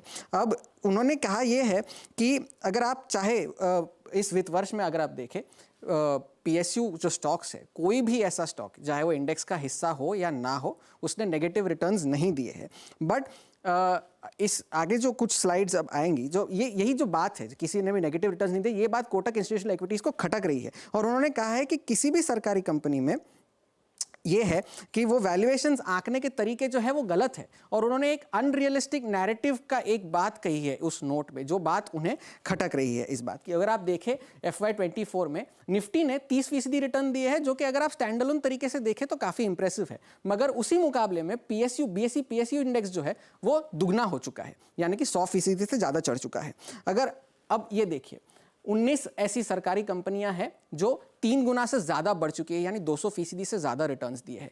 और 28 ऐसी कंपनियां हैं जिन्होंने 100 से 200% के बीच में रिटर्न्स दिए हैं, यानी कि अगर आप देखें तो कम से कम 48 ऐसी कंपनियां हैं जिन्होंने लगभग 100% से ज़्यादा के रिटर्न्स दिए हैं। अब एक सेक्टर देखते हैं, ये मेटल सेक्टर है। अब यहाँ देखिए, सरकारी कंपनियां हैं, इन्होंने गैर सरकारी कंपनियों को आउट परफॉर्म किया है। हिंडाल्को और टाटा स्टील ने 30 से 50% के रिटर्न दिए हैं पिछले 12 महीनों में, जबकि नाल्को और सेल ने 60 से 90% के रिटर्न दिए हैं। अब वैल्यूएशंस की बात करते हैं। कॉनकॉर जो है ये PSU इंडेक्स का वर्स्ट परफॉर्मिंग स्टॉक है। अब वर्स्ट परफॉर्मिंग से मेरा मतलब है कि नेगेटिव रिटर्न नहीं, इनके भी 65% रिटर्न है। पर एक ऐसा सेक्टर जिसका वर्स्ट परफॉर्मर भी 65% रिटर्न दे, तो आपको पता चल जाएगा कि ये रैली किस तरह की रही है। अब 1 ईयर फॉरवर्ड के हिसाब से कॉनकॉर 39 टाइम के मल्टीपल पे ट्रेड करता है, जबकि अडानी पोर्ट्स, जिसकी खुद की भी अपनी एक अच्छी भली रैली रही है, वो अभी भी 25 टाइम के मल्टीपल पे ट्रेड कर रहा है। अब आगे अगर आप देखें तो कोटक ने अपनी नोट में कहा है कि कुछ ऐसी कंपनियां हैं जो इस तरह के वैल्यूएशन पे ट्रेड करती है जो इंसानी समझ के बाहर है। अब फैक्ट एक ऐसी कंपनी है जिसका बाजार में बिल्कुल फ्लोट नहीं है। 90% हिस्सा सरकार के पास है और 8.5% हिस्सा एक ऐसे इन्वेस्टमेंट ट्रस्ट के पास है जो भी सरकारी है, यानी कि फ्लोट बिल्कुल नहीं है। वो स्टॉक FY24 EPS में अगर आप देखें तो 126 टाइम के मल्टीपल पे ट्रेड करता है। हिंदुस्तान कॉपर भी 100 से ज्यादा के मल्टीपल पे ट्रेड करता है। और IRFC की हम इतनी चर्चा कर चुके हैं कि अगर अब मैं कुछ भी कहने जाऊं तो वो रिपीट टेलीकास्ट जैसा लगेगा। अब ये बात ये है कि इस पूरी रैली में घरेलू निवेशक जो है वो इस रैली का हिस्सा बनने की हर तरह से कोशिश कर रहे हैं, पर विदेशी निवेशक जो है वो इस रैली से दूर रहे। वो इसलिए क्योंकि उन्हें गवर्नेंस या ऑपरेशंस में कोई बड़ा बदलाव नजर नहीं आ रहा है, इसलिए वो इस रैली से और इस PSU सेक्टर से अंडरवेट रहे हैं। खास करके इन सत्रों से कैपिटल गुड्स, तेल गैस और सरकारी बैंक्स पर ये विदेशी निवेशक जो है वो अंडरवेट रहे हैं। अब हमने कम फ्लोट वाले स्टॉक्स की बात की और उसमें फैक्ट इकलौता ऐसा स्टॉक नहीं है। माझगांव डॉक है, MRPL है, IRFC भी है। इसमें फ्लोट बहुत कम है मगर रिटर्न्स अगर आप देखें तो वो छप्पड़ फाड़ रिटर्न्स है, 200 से 400% के बीच के रिटर्न्स अगर आप देखें। तो अब क्या किया जाए? कोटक ने अपनी नोट में ये कहा है कि सरकारी कंपनियों में जो भी रैली है वो रैली का आप इस्तेमाल कीजिए और अपने पोजीशन से निकल जाइए। वो इसलिए क्योंकि कई ऐसे नॉन फाइनेंशियल नेम्स हैं जो अपने वैल्यूएशन से कहीं ज्यादा ट्रेड कर रहे हैं। खराब फंडामेंटल्स और कमजोर फंडामेंटल्स और कमजोर आउटलुक के बावजूद बहुत ज्यादा मल्टीपल पे ट्रेड कर रहे हैं। तो कोटक का कहना यह है कि अगर आपका मुनाफा हुआ है तो मुनाफे का इस्तेमाल कीजिए और मौज कीजिए। मुनाफे, दैट्स द राइट वे। मौज कीजिए, मुनाफा है तो घर ले जाएं, क्योंकि इस समय इनमें बने रहना, अटके रहना कोई मतलब की बात नहीं है। बहुत बहुत शुक्रिया हॉर्मज इस अपडेट के लिए। मेरे को इनफैक्ट ये कॉनकॉर सेल, नाल्को, ये बहुत सिंपल और साधारण उदाहरण थे जहां पर जो कुछ ही देर पहले हम वो बबल की बात कर रहे थे या फिर कह रहे थे कि थोड़ा सा सावधान होकर रहना है, वो साफ नजर आएंगे। इनमें से कोई स्टॉक जो आप फिलहाल शरद ट्रैक करते हो, कॉनकॉर सेल, नाल्को, या फिर ये फर्टिलाइजर कंपनियां या IRFC जैसे स्टॉक्स जहां पर अफलातून वैल्यूएशंस बिना खास कोई बड़े ट्रिगर्स या अनाउंसमेंट्स के भी आए हैं? देखिए, रेलवेज में तो कुछ नाम हैं। मुझे हिसाब से ऑफ हैंड जो नाम हॉर्मूज बोल रहे थे उसमें से मुझे लगता है हिंदुस्तान कॉपर में मैं भी इत्तेफाक रखता हूँ। काफी टाइम से मैं ट्रैक कर रहा हूँ। अभी जो वैल्यूएशंस पे ट्रेड कर रहा है वो मेरे हिसाब से फ्लोट की वजह से ही ज्यादा है रादर देन कंपनी में कोई चेंजेस की वजह से। IRFC में फिर भी इतना स्ट्राइक नहीं बोलूंगा क्योंकि कुछ अपॉर्चुनिटीज उनके लिए बड़ी निकल के आ सकती हैं, बट रेलवेज में काफी स्टॉक्स ऐसे हैं PSU साइड पे जहां वैल्यूएशंस थोड़ी अब नॉर्मल हैं, वहां से सस्टेन करना थोड़ा सा मुश्किल होगा इन कंपनीज के लिए।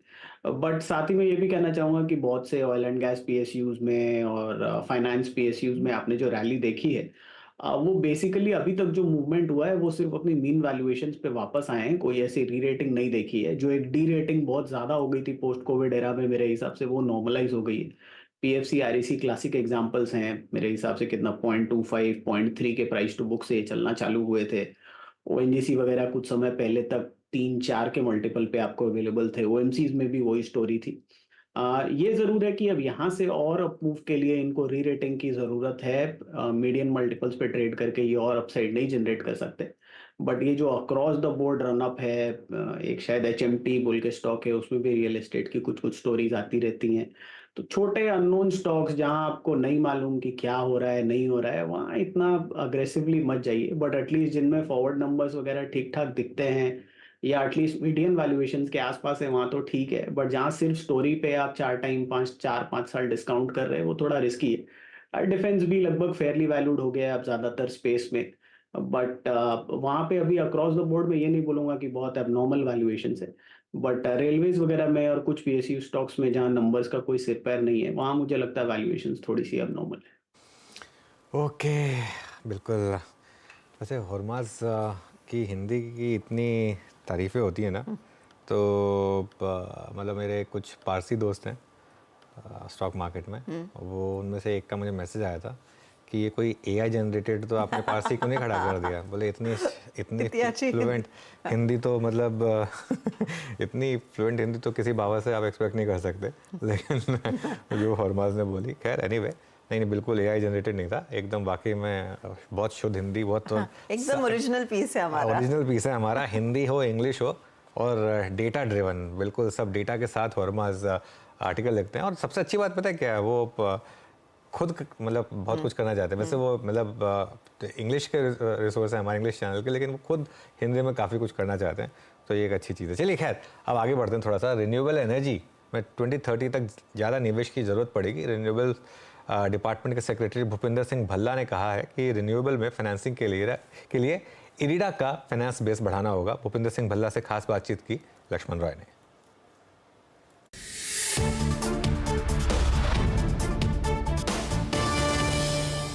2030 तक जो टारगेट है उसके हिसाब से कितनी इन्वेस्टमेंट आप एक्सपेक्ट कर रहे हैं?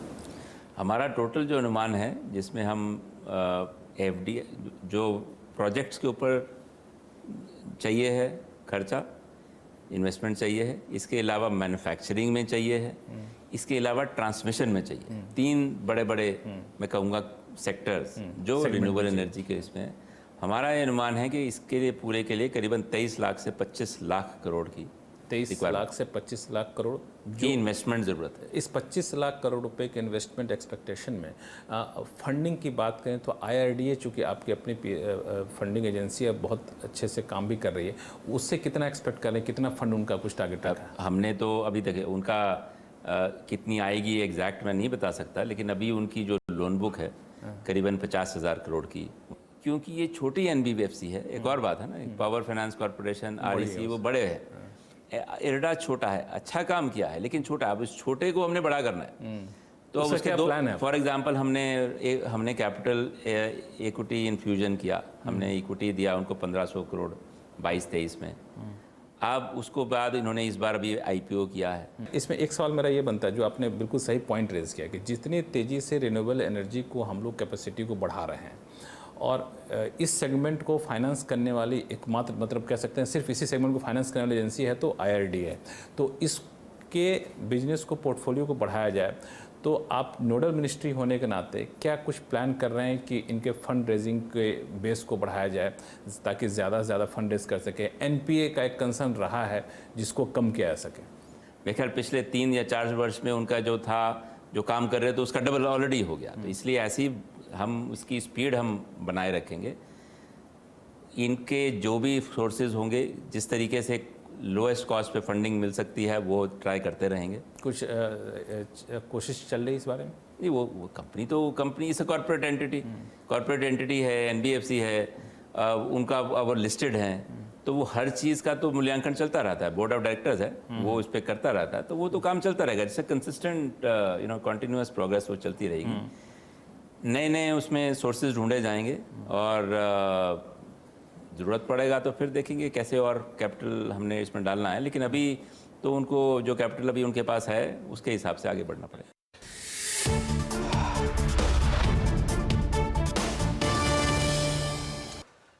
पूरी कॉन्वर्सेशन आपको हमारे CNBC आवाज़ के हैंडल्स पर, सोशल मीडिया हैंडल्स पर मिल जाएगी।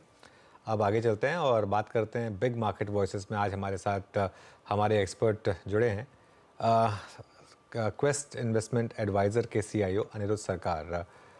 अनिरुद्ध जी, good afternoon.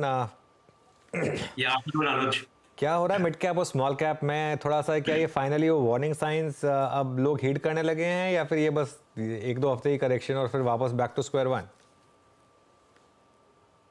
I would say कि जो मिड कैप और स्मॉल कैप में जो हम लोगों ने काफी सारा अपसाइड देखा हुआ है लास्ट 6 months to 1 year में, तो डेफिनेटली फ्रॉम द रेगुलेटर से लेके even advisers and even the portfolio managers, everyone is concern कि यहाँ पे अगर कुछ बड़ा एक्सीडेंट ना हो जाए, because I think biggest concern होता है दैट ये जो small cap and mid cap market है वो सबसे ज्यादा डोमेस्टिक इन्वेस्टर्स, रिटेल इन्वेस्टर्स को अट्रैक्ट करता है।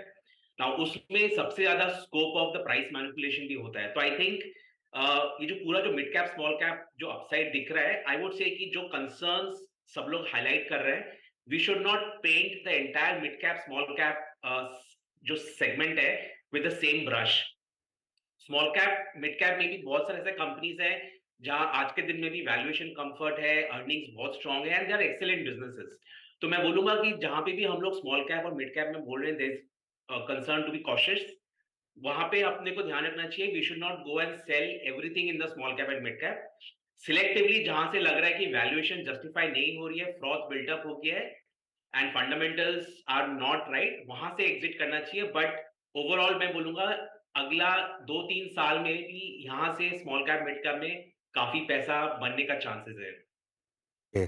कौन से स्पेसेस इन पर्टिकुलर, क्योंकि ये बहुत बड़ा यूनिवर्स है, जहां पर आप अभी भी बुलिश होंगे या इन लेवल्स पर भी पैसा लगाने के लिए कहेंगे, या फिर अगर मार्केट में करेक्शन आ जाए तो आप अपना कैश रेडी रखेंगे लगाने के लिए?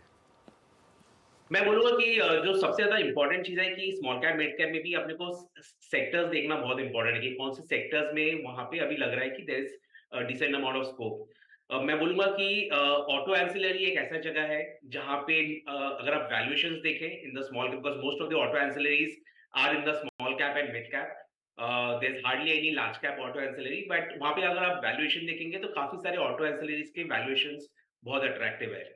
दूसरा एक और जो सेक्टर है which is the chemical sector. Now chemical sector एक टाइम होता था which used to be the hot favourite for everyone. Last 1-1.5 साल से chemical sector has not done well, but मैं बोलूंगा कि वहां पे काफी सारे ऐसे कंपनीज दिख रहे हैं in the chemical sector in the small cap and mid cap जहां पे वैल्यूएशंस बहुत अट्रैक्टिव है। Without taking names because I am not allowed to take names, but आज के दिन में भी हम लोग ऐसे स्मॉल कैप कंपनी खरीद रहे हैं जो 11 के पी मल्टीपल पे बेस्ड ऑन FY26। तो डेफिनेटली कोई अच्छा ग्रोइंग कंपनी है, उस कंपनी का ग्रोथ अराउंड 18% एक्सपेक्टेड है अगले 2 साल में। तो जहां पे 18% ग्रोथ एक्सपेक्टेड है, 11 का मल्टीपल है, definitely it is not an expensive. तो आइडिया ये है कि जहां पे आपको दिख रहा है कि अर्निंग्स है, सेक्टर स्पेसिफिक आपको खेलना पड़ेगा, एंड जहां पे फ्रॉथ है, जैसे बहुत सारे ऐसे सेक्टर्स है लाइक से फॉर एग्जांपल द रेलवेज और इवन बहुत सारे ऐसे दूसरे कंपनीज है जहां पे फ्रॉथ हो गया है, वहां से डेफिनेटली एग्जिट करना चाहिए। बैंकों पर आपकी अप्रोच क्या रहेगी अनिरुद्ध, स्पेशली निजी सेक्टर बैंक जहां पर कुछ भी हल्का सा सेंटिमेंट बिगड़ता है तो निजी बैंकों में अच्छी खासी बिकवाली आ जाती है, और आज का दिन वैसा ही उभर कर आ रहा है, ये सबसे पहले बाजार को नीचे खींच लेते हैं। आपकी अप्रोच क्या रहेगी इस समय? पैसा लगाया आपने हाल फिलहाल में इन स्टॉक्स में? On the banking sector right? जी, private banks. Private banks right. So private banks में हम लोग basically we have been playing with ICICI bank which has been our top holding, but मैं बोलूंगा कि लास्ट 1-1.5 साल में what has happened is the valuation catchup between PSU and private हुआ है।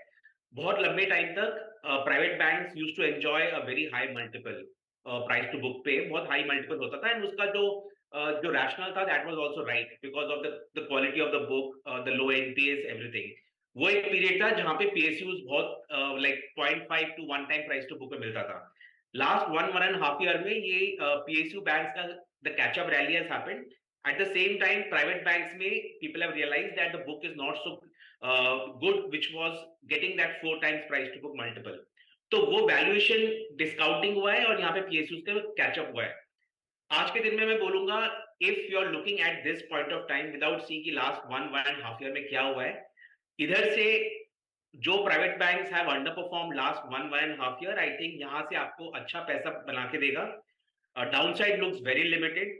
Names like HDFC bank is the hot favourite for everyone.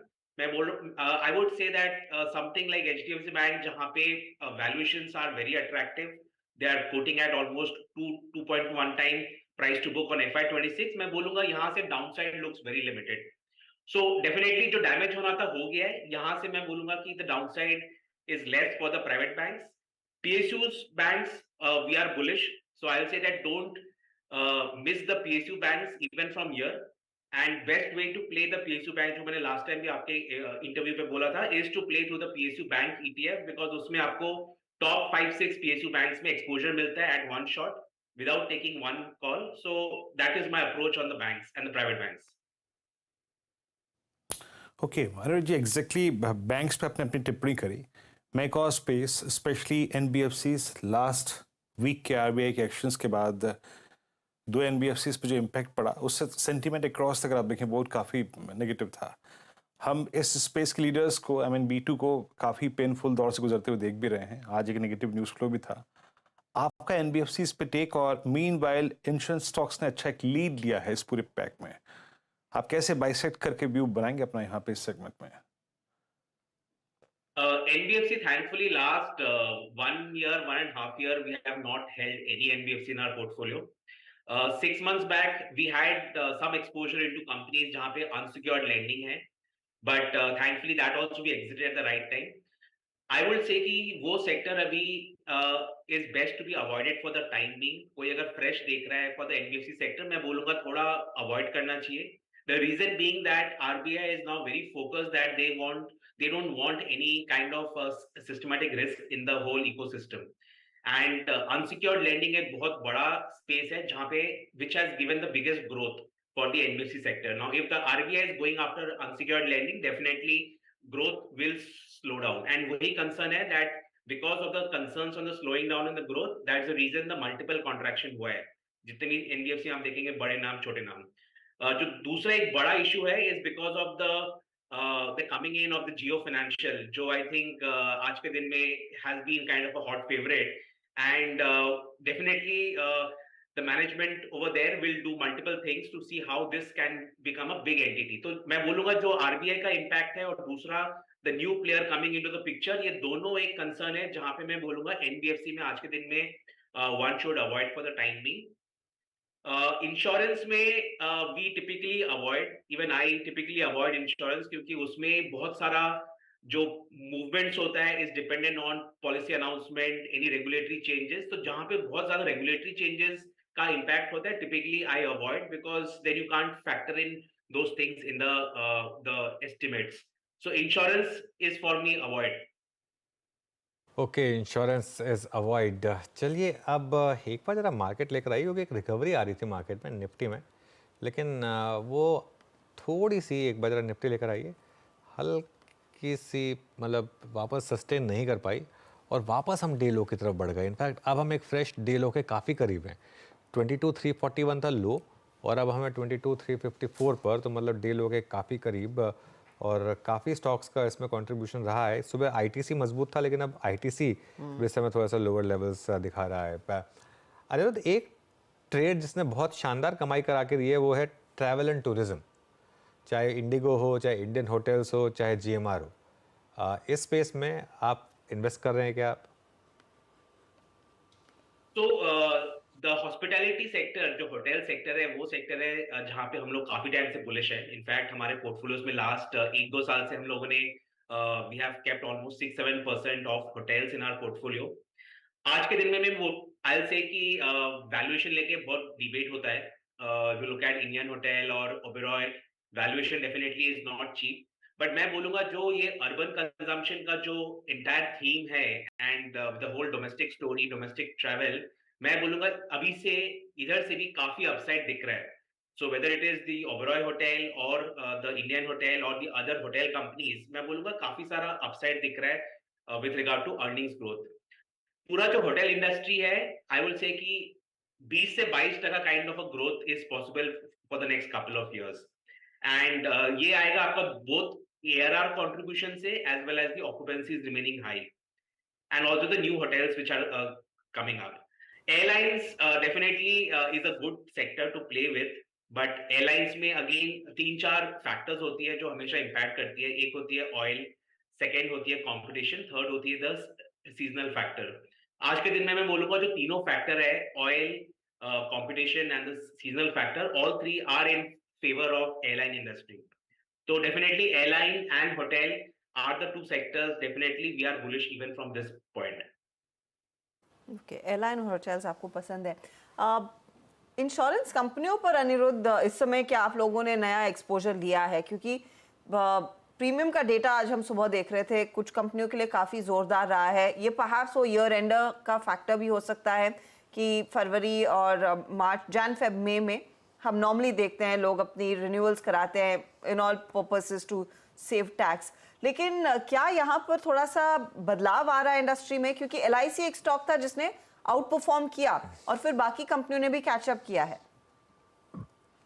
तो insurance, as I mention, insurance as a sector हम लोग अवॉइड करते हैं because उसमें बहुत ज्यादा द रेगुलेटरी चेंजेस होते रहते हैं, and but apart from that like we don't have any exposure into insurance. But if you just ask me, definitely आपने बहुत अच्छा पॉइंट बोला है with regard to the seasonal factor. Typically Jan Feb March quarter में सबसे ज्यादा insurance the renewals for tax purposes होता है, इसलिए दिस क्वार्टर में the premiums is high. But having said that, I think as a story, as a concept, insurance sector will do well. क्योंकि India is a very under penetrated country from both health insurance and general insurance. तो as a concept definitely insurance sector अच्छा करेगा, but because of the regulatory changes happening and too much of control we typically avoid. Okay Aniruddh, बहुत बहुत शुक्रिया आज हमारे साथ जुड़ने के लिए और हमसे बात करने के लिए। मीनवाइल एक बहुत इंटरेस्टिंग चीज़ हुई, निफ्टी ने अभी अभी डे लो लगाया है जबकि बैंक निफ्टी डे लो से दूर है। एक बार दोनों के चार्ट लेकर आइए, इंटरडे के, निफ्टी का भी और बैंक निफ्टी का भी, और उसमें आपको ये विजिबल हो गई। देखिए निफ्टी किस तरीके से स्लाइड किया टुवर्ड्स द एंड, और इसके सामने अगर आप बैंक निफ्टी देखेंगे तो बैंक निफ्टी अभी भी डे लो पर नहीं है। उसका कारण है रिलायंस। एक बार रिलायंस लेकर आइए, इनफैक्ट 2-3 स्टॉक्स, रिलायंस, ITC और HUL, तीनों के तीनों स्टॉक्स डे लो पर। सबसे पहले रिलायंस लेकर आइए, रिलायंस में लास्ट के 5 मिनट में क्रैक आया। उसके बाद ITC लेकर आइए, ITC में भी एक सुबह जो इतनी शानदार तेज़ी दिखा रहा था वो पूरी फिजल आउट हुई और अब ITC डे लो पर आया और लीवर भी डे लो पर है। तो इन स्टॉक्स की वजह से थोड़ा मार्केट पे प्रेशर आया। थोड़ी देर में स्ट्रैटेजी की बात करेंगे, लेकिन 22,300 बचाना मुश्किल लग रहा है अब तो। 22,326 निफ्टी पर। यतिन से जानते हैं कि डीलिंग रूम से क्या फीडबैक मिला है इन्हें। Yatin, good afternoon. 2 स्टॉक्स के अलावा अगर मार्केट पर भी कोई फीडबैक मिला हो तो मार्केट में ओवरऑल सेंटिमेंट जो है मार्च के हिसाब से, और बहुत सारे जो मिड कैप्स और SMEs पे रेगुलेटर के बयान आ रहे हैं और इन जनरल जो एक्शन चल रहा है मार्केट में रेगुलेटरी अथॉरिटीज़ का, उसके चलते थोड़ा बहुत पैनिक है और इसीलिए शायद आप एडवांस डिक्लाइन रेशियो भी देख लें तो 1:5 के करीब है। तो मार्केट ब्रेथ बहुत ख़राब है और मिड कैप्स में बहुत सारी सेलिंग प्रेशर आपको देखने को मिल रही है। 2 स्टॉक्स जहाँ डीलर्स फोकस कर रहे हैं, सबसे पहले ITC, और यहाँ एक ब्लॉक डील की बज़ है। पिछले दिनों ब्रिटिश अमेरिकन टबैको ने भी कहा था कि वो 4% हिस्सा बेचना चाहते हैं, और अगर आप डीलर्स की माने तो वो ब्लॉक डील बहुत जल्द बाजार में आती हुई नजर पड़ सकती है और शायद इसीलिए वो HTBT की सलाह भी इस पर्टिकुलर काउंटर में दे रहे हैं। स्टॉक लगभग अपने डेज लो पे आ गया है और डीलर्स की अगर आप माने तो 400 से लेकर 405 तक के लेवल्स यहाँ नीचे की तरफ देखने को मिल सकते हैं। तो यहाँ से भी डीलर्स को लगता है कि 2 से 3% की डाउनसाइड ITC के शेयर में रह सकती है। हालांकि फार्मा स्टॉक्स में डीलर्स काफ़ी बुलिश हैं क्योंकि डोमेस्टिक म्यूचुअल फंड्स के यहाँ ओवरऑल फ्लोज काफ़ी अच्छे हैं। सिप्ला यहाँ एक डीलर्स की पसंदीदा स्टॉक उभर के आ रही है और ये एक स्टॉक है जो नए 52 वीक हाई पे है। ओपन इंटरेस्ट में भी लगभग 4% का एडिशन हुआ है तेजी तरफ मार्च सीरीज में, और डीलर्स को लगता है 1540-1560 तक के लेवल्स इस पर्टिकुलर स्टॉक में बहुत जल्द आने चाहिए। ओके, तो यहाँ पे ये डीलर्स की एक्सपेक्टेशन। यतिन, बहुत बहुत शुक्रिया आपका। मार्केट से डे लो और ये आपने डीलर्स के एक्सपेक्टेशन वाले स्टॉक्स को देखा। अनुज, अब आते हैं स्ट्रेटजीज पे, और सुबह हम बात ही कर रहे थे कि 22,500 की ऊपर की ट्रैजेक्टरी के लिए हमारे पास जो रिक्वायर्ड ट्रिगर्स हैं वो नहीं है अनुज, लेकिन आज एक सरप्राइज एक्शन दिया बैंक निफ्टी ने। अब स्ट्रेटेजिकली यहाँ पर क्या करें, क्योंकि अभी एवरेजेस टेस्ट नहीं हुए हैं on the down side, and same is the Nifty bank में मेरे ख्याल से 10 डे में टेस्ट हो गया अनुज, तो ऐसे में करना क्या चाहिए? नहीं वीरू, देखिए बिल्कुल मैं एक चीज़ कहूँगा कि सुबह मेरा एक एक्सपेक्टेशन था कि मार्केट में आज आपको एक झटका मिलेगा 100-150 पॉइंट का, लेकिन मेरी एक्सपेक्टेशन ये थी कि उसमें बाइंग आ जाएगी एटलीस्ट निफ्टी में। तो एक पार्ट तो प्ले आउट हो गया कि वो झटका लगा निफ्टी में, लेकिन वो बाइंग नहीं आई उसमें, वो मेरे लिए थोड़ा डिसअपॉइंटिंग है।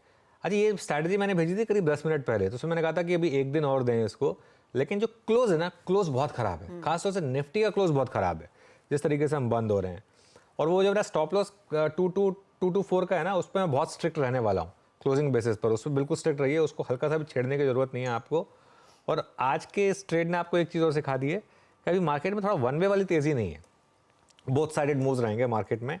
बैंक निफ्टी की जहाँ तक बात है, बैंक निफ्टी में देखते हैं अगर आखिरी के आधे घंटे में अगर किसी तरीके से आप 47,400 वापस रिक्लेम कर लेंगे तो वो पॉजिटिव होगा, वरना फिर बैंक निफ्टी भी थोड़ा सा मेरे ख्याल से नेगेटिव हो जाएगा। तो इंट्राडे में आज शॉर्ट में भी पैसा बनाया, वैसे ऐसी बात नहीं है, सुबह मार्केट ने रिजेक्ट किया एक वो लेवल 22,600 का और फिर मार्केट कोलैप्स हुआ, लेकिन क्लोज बहुत बेकार है मार्केट का। अच्छा, एक और चीज़, मिड कैप्स और स्मॉल कैप्स में मेरा व्यू जो 2 महीने से मेरा व्यू अभी भी इंटैक्ट है। हर रैली में एग्जिट रहें, एग्जिट मोड में रहें। आपका वो बायस होना चाहिए कि जैसे ही कुछ चीज़ ऊपर आती है मैं बेच के निकल जाऊँ, मिड कैप और स्मॉल कैप में, और SME तो बिल्कुल भी नहीं। तो मतलब इनमें तो क्लियरली बच के रहें, और लार्ज कैप में मैं कहूँगा एक दिन और दे लें, कल का दिन और दे लें और उसके बाद एक कॉल लेंगे। ओके, तो वाकई ये वेट एंड वॉच एग्जैक्टली अगर आप देखें, अभी यहाँ पर जैसे अनुज ने कहा कि टिप्पणी करना मुश्किल है, वेट एंड वॉच थोड़ा सा रहेगा, एक दिन और दें इस आई थिंक स्ट्रक्चर को आप। मीनवाइल मैं आपके स्क्रीन पे जरा रखता हूँ कि ब्रेथ कैसी रही, जो डेरिवेटिव्स की ब्रेथ है वो कैसी है। आपके स्क्रीन पर आएगी long short, long unwinding, short covering के आंकड़े। No doubt about that, derivatives में भी प्रेशर था आज, और आज खासा प्रेशर में लॉन्ग। एक बार दिखा दीजिए डॉक्टर साहब सिर्फ वो स्टैट्स को, और फिर BTC रेट्स पे चलते हैं। इट्स 2 2 3 2 1 डे लो की ट्रेजेक्टरी में हम एक काम करते हैं, यहाँ से पहले BTC रेट्स को कवर कर लेते हैं, फिर चलेंगे। ऑल दो अगर आप इस स्लाइड को देखें तो मेरे ख्याल से भी कुछ देर में स्टैट्स आएंगे, वो उनको भी लेंगे। बट शिल्पा जी आप क्या कैरी करेंगी ट्यूसडे मॉर्निंग के लिए? जी यहाँ पे मुझे SBI लाइफ अच्छा लग रहा है। SBI लाइफ अभी भी अच्छे गेंस के साथ होल्ड कर रहा है। फ्यूचर्स 1530 32 पे है, तो यहाँ पे 1515 के स्टॉप लॉस से BTST इसको मैं प्ले करूँगी for targets of 1550 and 1565। Okay, तो SBI लाइफ हो गई शिल्पा जी की पिक। मानस आप क्या पिक कर रहे हैं कल के लिए? अनुज जी देखिए, अपोलो हॉस्पिटल्स में ही खरीदारी करके जाएंगे, क्योंकि स्टॉक ने अच्छी जगह सपोर्ट किया है। आज इंटरडे चार्ट पे एक प्राइस ब्रेकआउट भी है, तो अपोलो हॉस्पिटल्स के फ्यूचर में खरीदारी करेंगे। 6159 का स्टॉप लॉस लगाना है और 6350 के टारगेट सेट करने हैं। अपोलो हॉस्पिटल एक बाय साइड का ट्रेड जो पहले भी हमने डिस्कस किया। राजेश पालवे आपका ट्रेड? तो हर्षा जी पिडिलाइट इंडस्ट्री पे बाय करने की सलाह रहेगी। स्टॉक में एक अच्छा मोमेंटम ऑलरेडी हमने देखा था लास्ट वीक पे भी। स्टॉक जिस तरीके से प्लेस्ड है टेक्निकली, हमें लगता है यहाँ पे जैसी मार्केट में एक सप्लाई प्रेशर स्टेबलाइज होते हुए दिखेगा, ये स्टॉक में मोमेंटम कल के सेशन में देखने को मिल सकता है। 2950 2960 तक के अपसाइड के टारगेट एक्सपेक्ट कर रहे हैं। स्टॉप लॉस होगा करीब 2875 के आसपास। ओके, राजेश सतपुते जी आपका ट्रेड? वीरेन जी देखिए, मैं एशियन पेंट्स को बाय करने का रिकमेंडेशन दूंगा। यहाँ पे कॉन्ट्रा बाय है basically, this is it. Divergence के बाद हमने कल एक मूव देखा, आज का दिन पॉज है, और पॉज है लेकिन अपने लेवल पे खड़ा है। 2850 ही इंपॉर्टेंट सपोर्ट था जो मैं वॉच कर रहा था, तो 2850 के ऊपर बाय रखेंगे तो 2840 का स्टॉप लॉस रखे। 2880 पे ट्रेड हो रहा है। फ्यूचर में मेरे हिसाब से इसका जो नेक्स्ट टारगेट होगा वो रहेगा 3000 का, तो कम से कम 130 पॉइंट्स 120 पॉइंट्स की एक शॉर्ट कवरिंग रिलीफ रैली मैं एक्सपेक्ट करता हूँ एशियन पेंट में। ओके, आप रिलीफ एक्सपेक्ट कर रहे हैं एशियन पेंट्स में, लेकिन बाजार में एज ऑफ नाउ कोई नहीं है। लगभग 22,316 आपके स्क्रीन पे आंकड़े आएंगे, और आई थिंक ये शॉर्ट के जो फिगर्स हैं वो आपको दिखाते हुए कि कितना पेन है इस वक्त एज ऑफ नाउ। 109 शॉट्स और 25 अगर आप देखें तो यहाँ पे लगभग 134 कंसिडरेट फिगर जो कि राइट साइड पे है, और 12 ये 38 अगर आप देखें करीब के 50, मात्र 50 ग्रीन साइड पे खड़े हुए हैं आपके। लेके आइए आपकी स्क्रीन पे जरा stats. Interglobal aviation, ICICI Pru, REC, AU small finance bank और मुथूट फाइनेंस, ये कुछ काउंटर जहां पे आज स्ट्रेंथ थी और लॉन्ग्स थे। शॉर्ट कवरिंग अपोलो हॉस्पिटल्स में बहुत अच्छी रही, और अपोलो हॉस्पिटल्स लगभग 2.5% ऊपर। Shri cement, Nestle India, Pidilite, Torrent pharma काफी अच्छे खासे मूव थे यहाँ पे। बैकफुट पे क्या रहा? Vodafone idea, Hindustan copper, metals में आज थोड़ी सी अनवाइंडिंग थी। टाटा ग्रुप के स्टॉक्स में अनवाइंडिंग थी, और शॉर्ट बिल्डअप हो टाटा कंज्यूमर प्रोडक्ट्स पे, टाटा पावर में। अगली स्लाइड में अगर आप आएंगे तो जहां पर प्रॉफिट्स कैश में कन्वर्ट हुए उसमें टाटा केमिकल एक सेटबैक था, आई मीन लास्ट वीक के सुपर एग्रेसिव मूव के बाद। और ग्रैनुल्स इंडिया, फार्मा स्पेस में sell, Mahanagar gas, Zee entertainment, वो सभी काउंटर्स जो कि आज बैकफुट पे थे। We are at day low. और कुछ काउंटर्स देख लीजिए जो कि आज एक ब्रेकडाउन का केस बने हुए हैं। टाटा ग्रुप की तो बात हुई, और कुछ अगर आप देखें तो इस वक्त PVR आज एक बार फिर से रिवर्सल आ गया, मतलब 2 दिन का पुल बैक था लेकिन सस्टेन नहीं कर पाया। ये था आज प्रॉफिट बुकिंग मोड में। उसके बाद आप लेके आइए एक बार नाल्को मेटल स्पेस में, ये थोड़ा सा यू टर्न लिया इसने। इंडियन होटल्स, टाटा समूह का एग्जैक्टली एक स्टॉक एक बार फिर से बैकफुट पे 573.30 पे आके क्लोज हुआ। और एक और स्टॉक रखिएगा, दैट इज L&T फाइनेंस 158 पे। राजेश पालवे जी, L&T फाइनेंस पे आपका टेक, मतलब ये 10 अप्रैल 2023 के बाद, टेक्निकली स्पीकिंग मोर और लेस 11th मंथ के बाद पहली बार अपना 100 डे तोड़ रहा है। ये स्ट्रक्चर कितना खराब नजर आ रहा है राजेश जी आपको?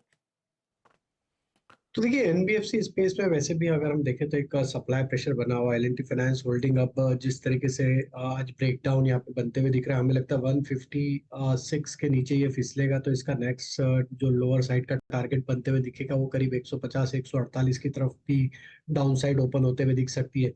तो अगर इसको हम वीकली चार्ट पे भी देखें तो सेकंड कंसेक्यूटिव वीक है जहाँ पे एक सप्लाई प्रेशर बनते हुए दिख रहा है। स्टॉक ने एक नियर टर्म सपोर्ट एरिया भी ऑलरेडी वीकली चार्ट पे ब्रेकडाउन ऑलरेडी किया हुआ है।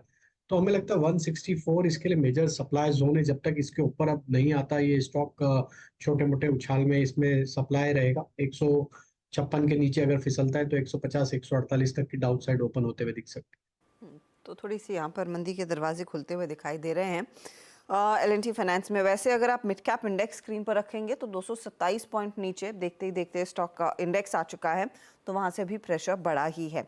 आप मिसाल के तौर पर देखिए RVNL का स्टॉक आज जो ऑर्डर इनफ्लोज के चक्कर में स्टॉक इंट्राडे में 5% ऊपर था, लेकिन वो सुबह का ट्रेड था। आज आते आते यहाँ पर महज 3% की तेजी रह गई है, ऊपरी लेवल से कुछ हल्का होता हुआ दिखाई दिया है। ऐसे ही कुछ और ट्रेड्स आपको दिखाई देंगे दिग्गजों में एक बार भारतीय एयरटेल देखिएगा। भारतीय एयरटेल की हम चर्चा पिछले सेशन में भी कर रहे थे कि GQG बायर के तौर पर उभर कर आया था। वो फ्राइडे को मार्केट आज में ही डिस्कस हो गया, जहां पर सिंगटेल ने अपनी हिस्सेदारी बेची। आज सुबह में ऊपर खुला लेकिन होल्ड नहीं कर पाया। ये अब डे लो के आसपास 1194 पर आ रहा है। 1196 दरअसल डे लो था, तो उसी डायरेक्शन में फिसलता हुआ। शिल्पा, भारतीय एयरटेल क्या सिग्नल दे रहा है? कंसिडरिंग अब तक चला ये 1200 के आसपास, अच्छा खासा रेजिस्टेंस है। जी बिल्कुल, यहाँ पे रेजिस्टेंस 1200-1203 के बीच में ही है। जब तक ये इसके ऊपर सस्टेन नहीं करता है तब तक हम लोग 1225-1230 के लेवल्स के लिए इसको थोड़ा भी अवॉइड करेंगे। अगर इसका ऑप्शन चेन आप देखेंगे तो सपोर्ट आपको रफली यहाँ पे टुवर्ड्स 1150 पे आ रहा है, तो यहाँ पे थोड़ा और डाउनस्लाइड है। तो एक बार ये 1150 जोन्स की तरफ आए तो अब हम लोग फ्रेश बाई कर सकते हैं। ओके, तो थोड़ा डिप पर खरीदे। फिलहाल ये काउंटर थोड़े से नेगेटिव साइड पर ही बैठता हुआ। आज आप देखिए बड़ी से बड़ी पावर कंपनियों में कुछ ट्रैक्शन नीचे की तरफ। टाटा पावर, पावर ग्रिड, ये कुछ स्टॉक्स थे जो ज़्यादा दबाव में थे। मानस, स्पेशली पावर ग्रिड और ये स्पेस हम आपके साथ काफ़ी समय से ट्रैक करते आए हैं। टाटा पावर में भी लगभग 3% तक का करेक्शन। तो देखिए, पावर ग्रिड की बात करिए तो स्टॉक ने आज अपने 10 डे मूविंग एवरेज को ब्रीच किया, उसके नीचे गया है, लेकिन अभी भी होप है। 20 डे मूविंग एवरेज पे सपोर्ट है। 284 के नीचे जाएगा तभी यहाँ पर बिकवाली करने का ट्रेड लेना है, या तो अपनी लॉन्ग पोजीशन से निकलना है। बट फिलहाल के लिए यहाँ पर बने रहा जा सकता है। जहां तक बात टाटा पावर की है, देखिए यहाँ पर एक गैप डाउन देखने को मिला था आज मॉर्निंग में, लेकिन वहां पर बहुत सेलिंग प्रेशर देखने को नहीं मिला। आई थिंक टाटा पावर में आप बने रह सकते हैं। स्टॉप लॉसेस 395 के नीचे रहेंगे, लेकिन यहाँ पर पोजिशनल बेसिस पे शायद आपको 445 तक के टारगेट देखने को मिल सकते हैं। ओके, टाटा पावर में पेन था स्टॉक डे लो की ट्रैजेक्टरी में, और कुछ काउंटर्स जो हायर साइड में आज एक मूव सुबह सुबह लेने में सक्षम रहे थे। ऑल द क्लोज भी याद रखिएगा ऑल टाइम हाई पे आएगा। दैट्स आई थिंक ABB अपने करियर के हाईएस्ट क्लस्टर पे 5840 पर ट्रेड करता है। सुबह नजर में बात ही कर रहे थे यहाँ पे, और आज जो इंट्राडे में इसने एक हाई लगाया दैट वाज 5927।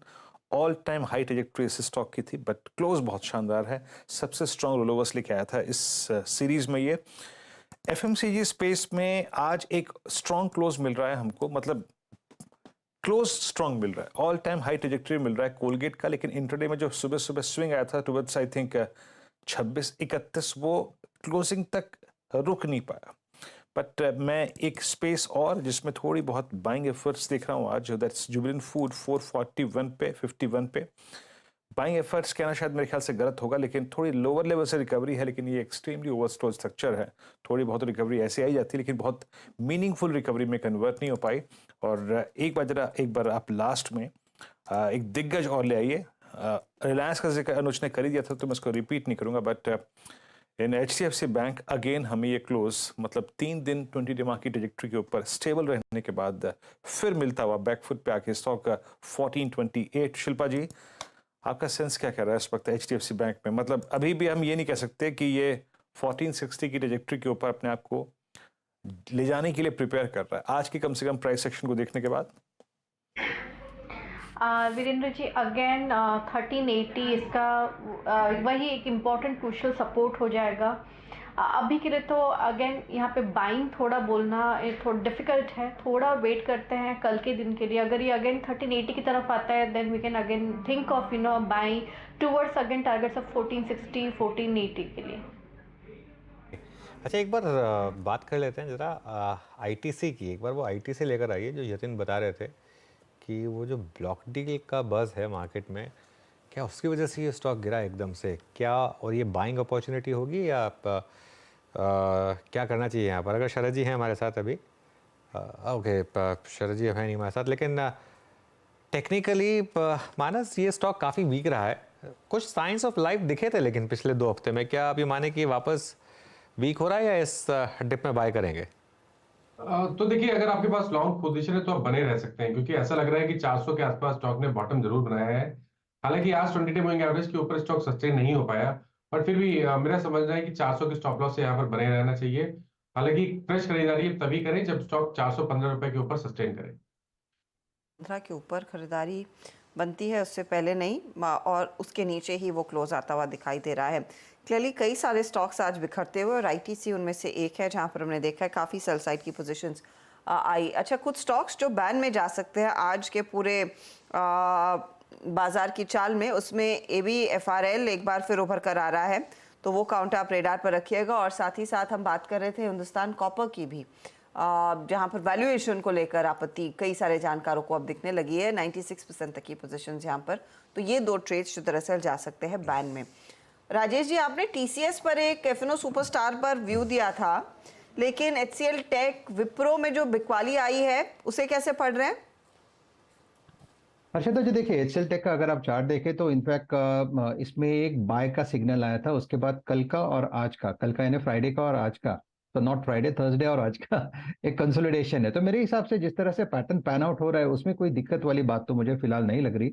इनफैक्ट मेरे ये बाय लिस्ट पे रहेगा। इनफैक्ट टेक महिंद्रा ये लिस्ट में है, TCS है के, और HCL टेक की बात करें तो मुझे लगता है जब तक ये 1620 के ऊपर सस्टेन हो रहा है तब तक यहाँ पे कोई दिक्कत वाली बात मुझे नहीं लगती, और इनफैक्ट मुझे लगता है ये 1700 को पार करेगा। तो अगर आपको थोड़ा बाजार के सामने कुछ प्ले करना है तो एक नजर IT पे रखनी पड़ेगी, और इसको लीड करेगा TCS।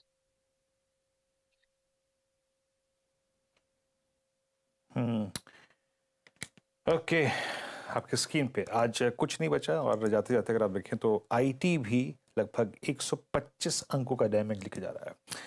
We are a day low, एक खराब क्लोज, 200 अंक नीचे निफ्टी। चलिए अब एक काम करते हैं, इस क्लोजिंग को चलते हैं वॉल पे देखने के लिए अनुज के पास। अनुज, एक खराब क्लोज, और आई थिंक रिट्रेसमेंट की पॉसिबिलिटीज को हम देख रहे थे कि शायद वो किसी ना किसी दिन आएगा, बट पुल बैक नहीं आया, वो शायद ज़्यादा गंभीर था और ज़्यादा डिसअपॉइंटिंग है ना अनुज?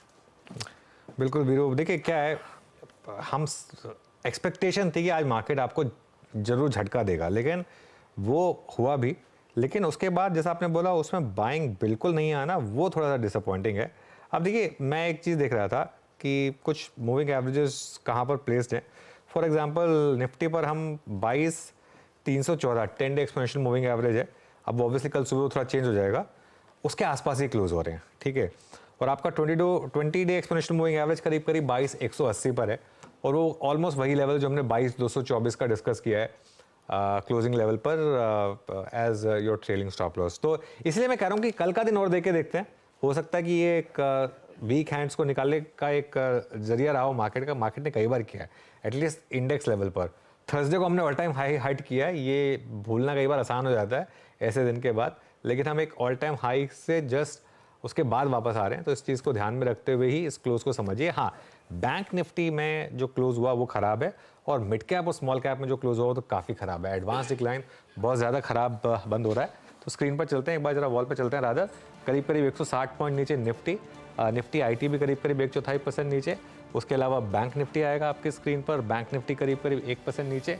मिड कैप इंडेक्स करीब 0.5% नीचे आपको क्लोज होता हुआ दिखाई देगा, और स्मॉल कैप इंडेक्स आएगा आपकी स्क्रीन पर, वहाँ पर भी काफ़ी गिरावट है। जब मैं मिड कैप की बात करूँगा, यहाँ स्मॉल कैप आ जाए तो अच्छा रहेगा। 2% नीचे स्मॉल कैप इंडेक्स, और एडवांस डिक्लाइन देखिए 450 बढ़ने वाले शेयर के सामने 1900 गिरने वाले शेयर इस समय। चलिए सेक्टोरल एक बार हीट मैप देख लेते हैं, उसके बाद निफ्टी का हीट मैप देख लेंगे। आज वैसे ज़्यादातर सेक्टर्स जो हैं वो आपको रेड में दिखाई देंगे, सिर्फ 2 ग्रीन में थे। FMCG 0.85% और फार्मास्यूटिकल्स, फार्मा भी ऑलमोस्ट मोर और लेस रेड में बंद हुआ, लेकिन बाकी आप हाई बीटा सेक्टर्स देखिए। Real estate index 2.6%, Nifty bank 1.2%, PSU bank 1.3%, CPSE 2.5%, oil and gas 0.75, capital goods 0.5%। तो ये सब सेक्टोरल इंडिसेस में आज क्लियरली काफ़ी सेलिंग प्रेशर था। बात करते करते ऑलमोस्ट फार्मा भी रेड में चला गया था। चलिए अब निफ्टी का हीट मैप और लेकर आते हैं और देखते हैं कहाँ पर तेज़ी कहाँ पर मंदी इस समय आपको दिखाई देगी। ऊपर Apollo hospitals, Nestle, SBI life, Cipla, doctor Reddy's, Bajaj Finserv और ब्रिटानिया, और नीचे Tata consumer, power grid, Bajaj auto, Tata steel, state bank, IndusInd bank, ONGC, Lever, HDFC bank. सबसे ज़्यादा प्रेशर डाला HDFC बैंक ने, रिलायंस ने, इन्फोसिस ने और लार्सन एंड टुब्रो ने। 4-5 हैवीवेट स्टॉक्स थे जिनकी वजह से आपको काफ़ी सेलिंग प्रेशर आज स्क्रीन पर हैशटैग देखने को मिला। साहब आज हफ्ते का पहला सत्र शेकआउट वाला साबित होता हुआ दिखाई दिया है। 22,318 के आसपास आज का क्लोज, 175 अंकों की गिरावट जैसे अनुज मेंशन कर रहे थे। सीधा सौदा का अपडेट अब आपकी स्क्रीन पर आ जाएगा। JM फाइनेंशियल, टाटा इन्वेस्टमेंट, ये मंदी की तरफ के ट्रेड्स थे जो नीरज ने पिक किए। RVNL तेजी की तरफ और जायडस लाइफ भी तेजी की तरफ था। ये नीरज के आउट परफॉर्मर्स, दोनों तेजी और मंदी इन्होंने आइडेंटिफाई की। आशीष ने 2 मंदी के ट्रेड्स, टाटा ग्रुप वाले, केमिकल और पावर, और तेजी में मैक्रोटेक डेवलपर्स और साथ ही हैल को रखा था जहां पर 1.5 से 1% तक का गेन देखने को मिला। जी हाँ, तो थोड़ा सा रिट्रेसमेंट, और रिट्रेसमेंट के बाद आज पुल बैक नहीं, और पहला दिन इस वीक का थोड़ा सा दिन निराशाजनक, but let's hope for the best for tomorrow. कल मंगलवार सुबह एक बार फिर से अनुज, मेरी, हर्षता, नीरज जी और आशीष की फिर मुलाकात होगी मॉर्निंग कॉल में और उसके बाद मुनाफे की तैयारी में। तब तक के लिए नमस्कार।